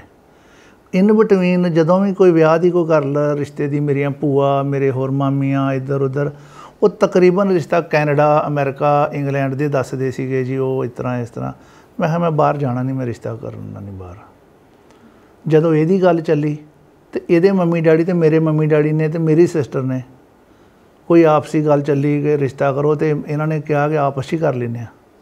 ਗ੍ਰੈਜੂਏਸ਼ਨ ਹੋਈ ਸੀ ਮੇਰੀ, ਜਸਟ ਗ੍ਰੈਜੂਏਸ਼ਨ ਹੋਈ ਸੀ, ਐਮਏ 'ਚ ਐਡਮਿਸ਼ਨ ਲਿਆ ਸੀਗਾ ਤੇ ਮੰਮਾ ਪਾਪਾ ਅਦਰਵਾਈਜ਼ ਮਿਲਣ ਆਏ ਇੱਥੇ। ਵੈਸੇ ਮਿਲਣਾ ਉਹ ਕੋਈ ਐਸੇ ਸਪੈਸ਼ਲ ਉਹਨਾਂ ਨੇ ਵੈਸੇ ਕਿਹਾ ਕਿ ਭਾਜੀ ਸਾਡਾ ਵੀ ਰਿਸ਼ਤਾ ਕਰਾਇਆ ਸੀ ਤੇ ਇਹਦਾ ਵੀ ਗਾੜੀ ਬੱਚਿਆਂ ਦਾ ਵੀ ਕਰਾਓ। ਬੇਟੀ ਨੇ ਗ੍ਰੈਜੂਏਸ਼ਨ ਕਰ ਲਈ ਹੈ, ਉਦੋਂ ਤੇ ਕਰ ਹੀ ਦਿੰਦੇ ਸੀ 20-21 ਸਾਲ ਦੀ ਉਮਰ 'ਚ ਵੀ ਤੁਸੀਂ ਕੋਈ ਲੜਕਾ ਵੇਖਿਓ। ਤੇ ਪਿਤਾ ਜੀ ਨੇ, ਇਹਨਾਂ ਦੇ ਪਿਤਾ ਜੀ ਨੇ, ਮੇਰੇ ਪਿਤਾ ਜੀ ਦਾ ਇੱਦਾਂ ਹੱਥ ਤੇ ਹੱਥ ਰੱਖ ਕੇ ਕਹਿੰਦੇ ਵੀ ਆਪਸ 'ਚ ਹੀ ਕਰ ਲੈਂਦੇ ਆ, ਬਸ ਮੁੰਡੇ ਨੂੰ ਆ ਲੈਂਦੇ ਵੀ ਉਹ ਵੇਖ ਲੈ ਜਰਾ ਤੇ ਆਪਸ 'ਚ ਹੀ ਕਰ ਲੈਂਦੇ। ਤੇ ਉਹ ਸੰਜੋਗ ਸੀਗੇ ਮੈਨੂੰ ਦੇਖਣ ਆਏ। ਮੈਂ ਇੱਕ ਤੁਹਾਨੂੰ ਗੱਲ ਦੱਸਣੀ ਚਾਹਾਂਗਾ, ਜੇ ਤੁਸੀਂ ਮੇਰੀ ਇਹ ਜਦੋਂ ਜੇ ਕਰੋਗੇ ਨਾ ਟੈਲੀਕਾਸਟ ਤੇ ਮੇਰੇ ਮਾਂ-ਬਾਪ ਨੂੰ ਵੀ ਉਦੋਂ ਪਤਾ ਚੱਲੇਗਾ ਇਸ ਗੱਲ ਦਾ ਜਿਹੜੀ ਮੈਂ ਤੁਹਾਡੇ ਨਾਲ ਸ਼ੇਅਰ ਕਰਨਾਗਾ। ਉਹ ਇਹਨੂੰ ਵੀ ਨਹੀਂ ਪਤਾ, ਉਹਨਾਂ ਨੂੰ ਵੀ ਨਹੀਂ ਪਤਾ। ਹਾਂਜੀ। ਉਹ ਇਹ ਆ ਕਿ ਮੈਂ ਮੇਰੇ ਫਾਦਰ ਨੂੰ, ਮੈਨੂੰ ਬੜੇ ਰਿਸ਼ਤੇ ਆਏ ਮੇਰੀ ਸਿਸਟਰ ਦੇ ਪਰਿਵਾਰ ਵੱਲੋਂ, ਉਹਦੇ ਸਹੁਰਿਆਂ ਵੱਲੋਂ ਵੀ ਲੜਕੀ ਆ, ਬੰਬੇ ਆ, ਕਈ ਗੱਲਾਂ ਇਹੋ ਜਿਹੀਆਂ ਚੱਲੀਆਂ। ਲੇਕਿਨ ਮੈਂ ਉਹਨਾਂ ਨੂੰ ਕਿਹਾ ਆਪਣੇ ਮੰਮੀ ਡੈਡੀ ਨੂੰ, ਜਿੱਥੇ ਤੁਹਾਨੂੰ ਠੀਕ ਲੱਗਦਾ ਉਹ ਕਰ ਲਓ। ਮੈਂ ਇਹਨੂੰ ਵੇਖਣ ਵੀ ਨਹੀਂ ਸੀ ਗਿਆ। ਅੱਛਾ ਜੀ। ਮੈਂ ਨਹੀਂ ਸੀ ਵੇਖਣ ਗਿਆ। ਔਰ ਰਿਸ਼ਤਾ ਹੋ ਚੁੱਕਾ ਸੀ। ਇੰਗੇਜਮੈਂਟ ਤੋਂ ਥੋੜ੍ਹੇ ਦਿਨ ਪਹਿਲਾਂ ਮੈਨੂੰ ਇਸ ਢੰਗ ਨਾਲ ਲੈ ਕੇ ਗਏ ਮੇਰੀ ਸਿਸਟਰ, ਤੇ ਇਹ ਕਹਿੰਦੇ ਵੀ ਤੂੰ ਤਾਂ ਨਹੀਂ ਦੇਖਣਾ, ਹੋ ਸਕਦਾ ਉਹਨੇ ਦੇਖਣਾ ਹੋਵੇ, ਇਸ ਕਰਕੇ ਤੁਸੀਂ ਚੱਲੋ ਉਹਨਾਂ ਦੇ ਘਰ। ਠੀਕ ਹੈ। ਲੜਕੀ ਨੂੰ ਲੜਕੇ ਵਾਲਿਆਂ ਦੇ ਘਰ ਲਿਆਉਣਾ ਥੋੜ੍ਹਾ ਉਦੋਂ ਇਸ ਢੰਗ ਲੱਗਦਾ ਸੀ। ਹੁਣ ਤਾਂ ਲੋਕ ਪੈਲਸ 'ਚ ਲੈ ਆਉਂਦੇ ਦੋਵੇਂ ਲੜਕੀ ਲੜਕੇ ਨੂੰ। ਅਤੇ ਮੈਂ ਮੰਮੀ ਪਾਪਾ ਇਹਨੂੰ ਦੇਖ ਲਿਆ, ਇਹਦੇ ਨਾਲ ਗੱਲ ਕਰ ਲਈ 2 ਮਿੰਟ। ਉਸ ਤੋਂ ਬਾਅਦ ਘਰ ਆ ਗਏ ਅਤੇ ਮੈਂ ਮੰਮੀ ਡੈਡੀ ਨੂੰ ਇੱਕ ਹੀ ਸ਼ੁਰੂ ਤੋਂ ਕਿਹਾ ਵੀ ਆਪਣੇ ਹਿਸਾਬ ਨਾਲ ਜੋ ਤੁਹਾਨੂੰ ਠੀਕ ਲੱਗਦਾ ਕਰ ਲਓ, ਪਰ ਮੈਨੂੰ ਉਲਾਂਭਾ ਨਹੀਂ ਦੇਣਾ। ਉਹੀ ਗੱਲ ਆ, ਜੇ ਕਦੀ ਕਿਤੇ ਇਹਦੀ ਤੇ ਮੇਰੀ ਮੰਮੀ ਦੀ ਆਪ 'ਚ ਕੋਈ ਗੱਲਬਾਤ ਹੋਈ ਤਾਂ ਮੈਂ ਉਹਨਾਂ ਨੂੰ ਕਹਿੰਦਾ ਨਾ ਤੁਸੀਂ ਦੇਖਿਆ, ਮੈਂ ਤਾਂ ਕੁਛ ਨਹੀਂ ਕਿਹਾ। ਵਧੀਆ, ਮਤਲਬ ਮੇਰੇ ਗਾਲੋਂ ਕੰਮ ਲਾ ਦਿਓ। ਮੈਨੂੰ ਨਾ ਕੋਈ ਸ਼ਿਕਾਇਤ ਕਰੋ। ਜੇ ਤੁਹਾਨੂੰ ਕੋਈ ਲੱਗਦੀ ਆ ਕੋਈ ਗਲਤ ਗੱਲ, ਤੇ ਤੁਹਾਡੇ 'ਚ ਹੀ ਗਲਤੀ ਹੋਊਗੀ। ਤੁਸੀਂ ਇਹਨੂੰ ਕਿਉਂ ਪਸੰਦ ਕੀਤਾ ਜਾਂ ਤੁਸੀਂ ਮੇਰੀ ਕਿਉਂ ਮੈਰਿਜ ਕੀਤੀ। ਜੇ ਤੁਹਾਨੂੰ ਉਦੋਂ ਕੋਈ ਚੰਗੀ ਗੱਲ ਲੱਗਦੀ ਸੀ ਤਾਂ ਕਿਹੜੀ ਚੰਗੀ ਲੱਗੀ, ਜਾਂ ਅੱਜ ਤੁਹਾਨੂੰ ਕੋਈ ਨਹੀਂ ਚੰਗੀ ਲੱਗਦੀ ਤਾਂ ਉਹ ਕਿਹੜੀ ਨਹੀਂ ਲੱਗਦੀ, ਉਹ ਤੁਸੀਂ ਆਪਸ 'ਚ ਕਰ ਲਓ। ਮੈਨੂੰ ਨਾ ਇਸ ਗੱਲ 'ਚ ਪਾਓ। ਦੇਖੋ, ਇਹ ਬੈਲੈਂਸ ਬਿਠਾਉਣਾ ਬਹੁਤ ਘੱਟ ਲੋਕਾਂ ਨੂੰ ਆਉਂਦਾ ਹੈ ਨਾ। ਨਹੀਂ ਤਾਂ ਕਈ ਵਾਰੀ ਇਹੀ ਸ਼ਿਕਾਇਤ ਹੁੰਦੀ ਹੈ ਕਿ ਮਾਵਾਂ ਕਹਿੰਦੀਆਂ ਨੇ ਘਰ ਵਾਲੀ ਦੀ ਤਰਫਦਾਰੀ ਕਰਦਾ, ਤੇ ਘਰ ਵਾਲੀਆਂ ਨੂੰ ਹੁੰਦਾ ਕਿ ਜ਼ਿਆਦਾ ਮਾਵਾਂ ਦੀ ਤਰਫਦਾਰੀ ਹੋ ਰਹੀ ਹੈ ਨਾ। ਤੇ ਮੈਨੂੰ ਲੱਗਦਾ ਜੇ 2 ਬੰਦਿਆਂ ਦੀ ਲੜਾਈ 'ਚ ਤੀਜਾ ਬੰਦਾ ਨਾ ਆਵੇ ਤਾਂ ਉਹ ਬਹੁਤ ਛੇਤੀ ਸੋਲਵ ਹੋ ਜਾਂਦੀ ਹੈ। ਮੈਨੂੰ ਥੋੜ੍ਹੇ ਦਿਨ ਪਹਿਲਾਂ ਮੇਰੇ ਗੁਜਰਾਤ ਤੋਂ ਦੋਸਤ ਆਏ ਸੀ। ਉਹਨਾਂ ਨਾਲ ਮੇਰਾ ਬਹੁਤ ਪੁਰਾਣਾ ਲੰਬਾ, ਕਿਉਂਕਿ ਮੈਂ 96 ਤੋਂ ਗੁਜਰਾਤ ਹਾਂ। ਇੱਕ ਹਫ਼ਤਾ ਪਹਿਲਾਂ ਹੀ ਗਏ ਨੇ ਇੱਥੋਂ, ਅੱਜ ਇੱਕ ਪੂਰਾ ਹਫ਼ਤਾ ਹੀ ਹੋਇਆ ਜੇ। ਅਤੇ ਉਹ ਵੀ ਨਾ ਅਸੀਂ ਆਪਸ 'ਚ ਮਖੌਲ ਇੱਕ ਦੂਜੇ ਨੂੰ ਕਰਦੇ ਸੀਗੇ ਵੀ ਉਹ ਆਪਣੇ ਘਰ ਵਾਲੇ ਦੀ ਮੰਨਦਾ, ਘਰ ਵਾਲੀ ਦੀ ਮੰਨਦਾ ਵਾ ਜਾਂ। ਅਤੇ ਉਹਨਾਂ ਨੇ ਨਾ, ਉਹ ਇੱਕ ਸਾਡੇ ਆਂਟੀ ਸੀ ਨਾਲ ਆਏ, ਉਹਨਾਂ ਨਾਲ ਮੇਰਾ ਬਹੁਤ ਪੁਰਾਣਾ ਰਿਲੇਸ਼ਨ ਹੈ। ਉਹ ਕਹਿਣ ਲੱਗੇ ਮੈਨੂੰ, ਕਹਿੰਦੇ ਦੇਖ ਆਦਮੀ ਕਿਸੇ ਦੀ ਗੱਲ ਨਹੀਂ ਮੰਨਦਾ, ਇਹ ਲੱਗਦਾ ਹੀ ਆ ਕਿ ਘਰ ਵਾਲੀ ਦੀ ਮੰਨਦਾ ਵਾ। ਕਹਿੰਦੇ ਉਹ ਜਿੱਥੇ ਕਿਤੇ ਉਹਨੂੰ ਲੱਗਦਾ ਨਾ ਵੀ ਇਹਦੀ ਮੰਨ ਲੈਣੀ ਚਾਹੀਦੀ, ਉੱਥੇ ਉਹ ਮੰਨ ਲੈਂਦਾ। ਜਿੱਥੇ ਉਹਨੂੰ ਲੱਗਦਾ ਨਹੀਂ ਮੰਨਣੀ ਚਾਹੀਦੀ, ਉੱਥੇ ਨਹੀਂ ਮੰਨਦਾ। ਪਰ ਵੇਖਣ ਵਾਲੇ ਨੂੰ ਇਉਂ ਲੱਗਦਾ ਵੀ ਸ਼ਾਇਦ ਇਹਨੇ ਇਹਨੂੰ ਗੱਲ ਕਹੀ ਆ ਅਤੇ ਉਹ ਇਹਨੇ ਮੰਨ ਲਈ, ਅਤੇ ਇਹਦਾ ਮਤਲਬ ਘਰ ਵੀ ਮੰਨਦਾ ਹੀ ਹੋਣਾ। ਕਹਿੰਦੇ ਨਹੀਂ, ਇਹੋ ਜਿਹੀ ਕੋਈ ਗੱਲ ਨਹੀਂ। ਉਹ ਮੈਨੂੰ ਕਹਿੰਦੇ ਕਿ ਨਾ ਤੁਹਾਡੇ ਅੰਕਲ ਮੰਨਦੇ ਸੀ, ਉਹਦੇ ਨਾ ਇਹ ਮੰਨਦਾ ਵਾ ਜਿਹਦੀ ਤੁਸੀਂ ਗੱਲ ਕਰ ਰਹੇ ਜੇ, ਪਰ ਵੇਖਣ ਨੂੰ ਇਉਂ ਲੱਗਦਾ ਵਾ ਕਿ ਘਰ ਵਾਲੀ ਦੀ ਬਹੁਤ ਮੰਨਦਾ ਹੈ। ਆਦਮੀ ਆਪਣੀ ਮਰਜ਼ੀ ਦੀ ਹੀ ਗੱਲ ਕਰਦੇ ਨੇ। ਠੀਕ ਹੈ ਨਾ। ਮਤਲਬ ਇਹ ਤੁਹਾਡੇ ਵੀਰ ਜੀ ਦੇ ਵਿਚਾਰ ਨੇ ਕਿ ਆਦਮੀ ਆਪਣੀ ਮਰਜ਼ੀ ਹੀ ਕਰਦੇ ਨੇ, ਔਰ ਪਹਿਲੀ ਵਾਰੀ ਕਿਸੇ ਨੇ ਐਕਸੈਪਟ ਕੀਤਾ ਕਿ ਆਦਮੀ ਆਪਣੀ ਹੀ ਗੱਲ ਮੰਨਦਾ ਤੇ ਔਰਤ ਨੂੰ ਉਹਨਾਂ ਦੀ ਮੰਨਣੀ ਪੈਂਦੀ ਹੈ। ਮੈਨੂੰ ਦੇਖੋ, ਜਦੋਂ ਤੁਹਾਨੂੰ ਕੋਈ ਕੰਮ ਦੇ ਦਿੱਤਾ ਜਾਂਦਾ ਨਾ, ਤੇ ਹਰ ਬੱਚੇ ਦਾ, ਹਰ ਦਾ ਸੁਭਾਅ ਵੱਖਰਾ ਹੈ। ਤੁਸੀਂ 2 ਭੈਣ ਭਰਾ ਵੀ ਜੇ, ਤੁਹਾਡਾ ਦੋਵਾਂ ਦਾ ਸੁਭਾਅ ਵੱਖਰਾ ਹੈ। ਜੇ ਤਾਂ ਤੁਸੀਂ ਉਹਦੇ ਹਿਸਾਬ ਨਾਲ ਆਪਣੇ ਆਪ ਨੂੰ ਠੀਕ ਕਰ ਲਓਗੇ ਤਾਂ ਤੁਹਾਨੂੰ ਕੋਈ ਟੈਨਸ਼ਨ ਨਹੀਂ ਗੀ। ਭਾਵੇਂ ਤੁਹਾਡੀ ਘਰ ਵਾਲੀ ਹੈ, ਭਾਵੇਂ ਤੁਹਾਡੀ ਕੋਈ ਪਰਿਵਾਰ ਦਾ ਹੋਰ ਕਿਸੇ ਤਰ੍ਹਾਂ ਦਾ ਕੋਈ ਵੀ ਤੁਹਾਡਾ ਜਿਹੜਾ ਰਿਲੇਸ਼ਨ ਹੈ ਨਾ, ਤੁਸੀਂ ਉਹਨੂੰ ਚਲਾਉਣ ਲਈ ਆਪਣੇ ਆਪ 'ਤੇ ਥੋੜ੍ਹਾ ਕੰਟਰੋਲ ਕਰ। ਜਦੋਂ ਤੁਸੀਂ ਸਾਰਿਆਂ 'ਤੇ ਕੰਟਰੋਲ ਕਰਨ ਦੀ ਕੋਸ਼ਿਸ਼ ਕਰੋ ਨਾ, ਹਰ ਘਰ ਦੇ ਵਿੱਚ ਲੜਾਈ ਇਹੀ ਆ। ਮੈਂ ਇਹ ਦੇਖਦਾ, ਮੈਂ ਵੀ ਪੋਲੀਟੀਕਲੀ ਬਹੁਤ ਸਾਰੇ ਪਿਛਲੇ 25 ਸਾਲ ਤੋਂ ਮਤਲਬ ਵੀ ਸਰਗਰਮ ਆ ਲੋਕਾਂ ਦੇ ਵਿੱਚ। ਮੈਂ ਫੈਸਲੇ ਕਰਾਂ, ਜਦੋਂ ਗੱਲਾਂ ਸੁਣੀ ਦੀਆਂ ਦੇਖੀ ਤਾਂ ਗੱਲ ਤਾਂ ਕੋਈ ਹੈ ਨਹੀਂ, ਲੇਕਿਨ ਗੱਲ ਸਿਰਫ ਇਹੀ ਹੈ ਵੀ ਕੰਟਰੋਲ ਕਿਹਦੇ ਹੱਥ 'ਚ ਰਵੇ। ਉਹ ਕੰਟਰੋਲ ਉਹ ਲੈਣਾ ਚਾਹੁੰਦਾ, ਉਹ ਦੇਣਾ ਨਹੀਂ ਚਾਹੁੰਦੀ। ਇੱਥੇ ਲੜਾਈ ਹੈ, ਹੋਰ ਕਿਸੇ ਗੱਲ ਦੀ ਨਹੀਂ। ਜਿਹੜੀਆਂ ਮੈਰਿਡ ਲਾਈਫ ਦੀਆਂ ਨਾ ਜੀ, ਇਹ ਤਾਂ ਮੈਂ ਮੈਡਮ ਸਮਝਦਾ ਤੁਹਾਡੇ ਚੈਨਲ ਦੇ ਜ਼ਰੀਏ ਮੈਂ ਗੱਲ ਕਹਿਣੀ ਚਾਹੁੰਦਾ ਕਿ ਤੁਹਾਨੂੰ ਇਹ ਵੀ ਕੋਈ ਪਰਿਵਾਰ ਜੋੜਨ ਲਈ ਕੋਈ, ਜਾਂ ਜੇ ਹੋਰ ਇੰਨੇ ਕੋਰਸ ਹੁੰਦੇ ਤੇ ਵਿਆਹ ਤੋਂ ਪਹਿਲਾਂ ਕੋਈ ਇਹਨਾਂ ਦਾ ਵੀ ਕੋਈ ਰਿਫਰੈਸ਼ਲ ਕੋਰਸ ਹੋਣਾ ਚਾਹੀਦਾ ਕਿ ਵੀ ਭਾਈ ਤੁਹਾਡਾ ਵਿਆਹ ਹੋਣ ਲੱਗਾ, ਹੁਣ ਤੋਂ ਬਾਅਦ ਕਿਸ ਤਰ੍ਹਾਂ ਕਿੱਤਾਂ ਦੀਆਂ। ਤੁਸੀਂ ਆਏ ਜੇ ਬਹੁਤ ਲੰਬਾ ਸਮਾਂ ਮੈਡਮ, ਇਹਨਾਂ ਗੱਲਾਂ ਬਾਰੇ ਕਈ ਗੱਲਾਂ ਕੀਤੀਆਂ ਜਾ ਸਕਦੀਆਂ ਨੇ, ਪਰ ਤੁਸੀਂ ਤੁਹਾਡਾ ਕੋਈ ਵੀ ਸਵਾਲ ਜਾਂ ਜੋ ਤੁਸੀਂ ਪੁੱਛਣ ਆਏ ਜੇ ਤੁਸੀਂ ਸਾਨੂੰ ਦੱਸੋ। ਮੈਨੂੰ ਵਧੀਆ ਲੱਗੀ ਆ ਗੱਲ, ਜਿਵੇਂ ਮੈਂ ਅੰਕਲ ਉਹਨਾਂ ਨੂੰ ਵੀ ਇੱਕ ਸਵਾਲ ਕੀਤਾ ਸੀਗਾ ਕਿ ਕੁੜੀ ਨੂੰ ਆਪਾਂ ਬਹੁਤ ਕੁਝ ਸਮਝਾਉਂਦੇ ਆ ਵਿਆਹ ਤੋਂ ਪਹਿਲਾਂ, ਹੈ ਨਾ, ਵੀ ਮੁੰਡੇ ਨੂੰ ਵੀ ਕੁਛ ਇਹੋ ਜਿਹਾ ਸਮਝਾਇਆ ਜਾਂਦਾ, ਤਾਂ ਉਹਨਾਂ ਨੇ ਜਵਾਬ ਦਿੱਤਾ ਸੀ ਕਿ ਨਹੀਂ ਮੈਨੂੰ ਤਾਂ ਇਹੋ ਜਿਹਾ ਕੁਛ ਘਰਦਿਆਂ ਨੇ ਕਿਹਾ ਨਹੀਂ। ਮੈਨੂੰ ਲੱਗਦਾ ਵੀ ਜਿਹੜੀ ਚੀਜ਼ 'ਚ ਦੋ ਜੀ ਜੁੜਨ ਲੱਗੇ ਨੇ ਉਹ ਦੋਨਾਂ ਨੂੰ ਸਮਝਾਈ ਜਾਣੀ ਚਾਹੀਦੀ ਹੈ ਨਾ। ਬਿਲਕੁਲ ਤੁਸੀਂ ਠੀਕ ਕਿਹਾ, ਲੇਕਿਨ ਜਿੱਦਾਂ ਅਸੀਂ ਹੁਣ ਮਾਪੇ ਹਾਂ ਤੇ ਤੁਹਾਡਾ ਸਵਾਲ ਬਿਲਕੁਲ ਵਾਜਬ ਆ। ਅਸੀਂ ਵਾਕਈ ਜਦੋਂ ਅਸੀਂ ਆਪਣੀ ਬੇਟੀ ਨੂੰ ਕੁਝ ਸਮਝਾਉਂਦੇ ਹਾਂ ਤਾਂ ਅਸੀਂ ਹੁਣ ਜਿਹੜੀ ਹੁਣ ਜਨਰੇਸ਼ਨ ਆ ਤੇ ਬੇਟੇ ਨੂੰ ਵੀ ਇਕੁਅਲ ਸਮਝਾਈਦਾ ਹੈ ਕਿ ਬੇਟੇ ਤੇਰਾ ਵੀ ਇਹ ਫਰਜ਼ ਹੈ, ਅੱਗੋਂ ਤੁਸੀਂ ਵੀ ਇਹ ਕਰਨਾ ਆ। ਪਹਿਲਾਂ ਇਹ ਨਹੀਂ ਸੀ ਸਮਝਾਇਆ ਜਾਂਦਾ, ਪਹਿਲਾਂ ਸਿਰਫ ਲੜਕੀ ਨੂੰ ਕਿਹਾ ਜਾਂਦਾ ਸੀ ਕਿ ਤੁਸੀਂ ਐਡਜਸਟ ਕਰਨਾ, ਦੂਸਰੇ ਘਰੇ ਜਾਣਾ। ਪਰ ਹੁਣ ਐਜ਼ ਏ ਮਦਰ ਆਪਣੇ ਬੇਟੇ ਨੂੰ ਮੈਂ ਹੁਣ ਤੋਂ ਹੀ ਇਹ ਸਮਝਾਉਂਦੀ ਹਾਂ ਕਿ ਬੇਟੇ ਤੁਹਾਨੂੰ ਵੀ ਇਹ ਸਭ ਕੁਝ ਸਿੱਖਣਾ ਪਏਗਾ ਕਿ ਤੁਹਾਡਾ ਵੀ ਜਦੋਂ ਵਿਆਹ ਹੋਣਾ, ਤੁਹਾਡੀ ਵਾਈਫ ਆਏਗੀ ਤੇ ਤੁਹਾਨੂੰ ਵੀ ਇਹ ਸਾਰਾ ਕੁਝ ਨਾਲ ਕੋਆਪਰੇਟ ਕਰਨਾ ਪਏਗਾ, ਕਿਉਂਕਿ ਉਹ ਪਹਿਲੇ ਜ਼ਮਾਨੇ ਨਹੀਂ ਆ ਕਿ ਸਿਰਫ ਲੜਕੀ ਹੀ ਕਰੇਗੀ। ਹੁਣ ਦੋਵੇਂ ਜੀ ਹੀ ਜੌਬ ਕਰ ਰਹੇ ਔਰ ਕਿਤੇ ਨਾ ਕਿਤੇ ਨੈਸੈਸਿਟੀ ਵੀ ਹੈ। ਔਰ ਇਸ ਲਈ ਜੋ ਲੜਕੀ ਜੌਬ ਕਰਦੀ ਹੈ ਤੇ ਕਿਤੇ ਨਾ ਕਿਤੇ ਉਹ ਵੀ ਥੱਕੀ ਆਉਂਦੀ ਹੈ, ਉਹਨੇ ਜਾਣਾ ਵੀ ਹੈ ਟਾਈਮ ਨਾਲ, ਆਉਣਾ ਵੀ ਹੈ, ਤੇ ਤੁਹਾਨੂੰ ਨਾਲ ਕੋਆਪਰੇਟ ਕਰਨਾ ਹੀ ਪਏਗਾ। ਔਰ ਇਹ 'ਚ ਕੋਈ ਸ਼ਰਮ ਵਾਲੀ ਗੱਲ ਨਹੀਂ ਆ। ਪਹਿਲਾਂ ਇਹ ਹੁੰਦਾ ਸੀਗਾ ਕਿ ਲੜਕੀ ਹੀ ਕੰਮ ਕਰੇ, ਲੜਕਾ ਨਹੀਂ ਕੰਮ ਕਰ ਸਕਦਾ, ਘਰ ਦਾ ਜ਼ਿੰਮੇਵਾਰੀ ਠੀਕ ਹੈ ਲੜਕੀ ਦੇ ਉੱਤੇ ਜ਼ਿਆਦਾ ਹੁੰਦੀ ਹੈ।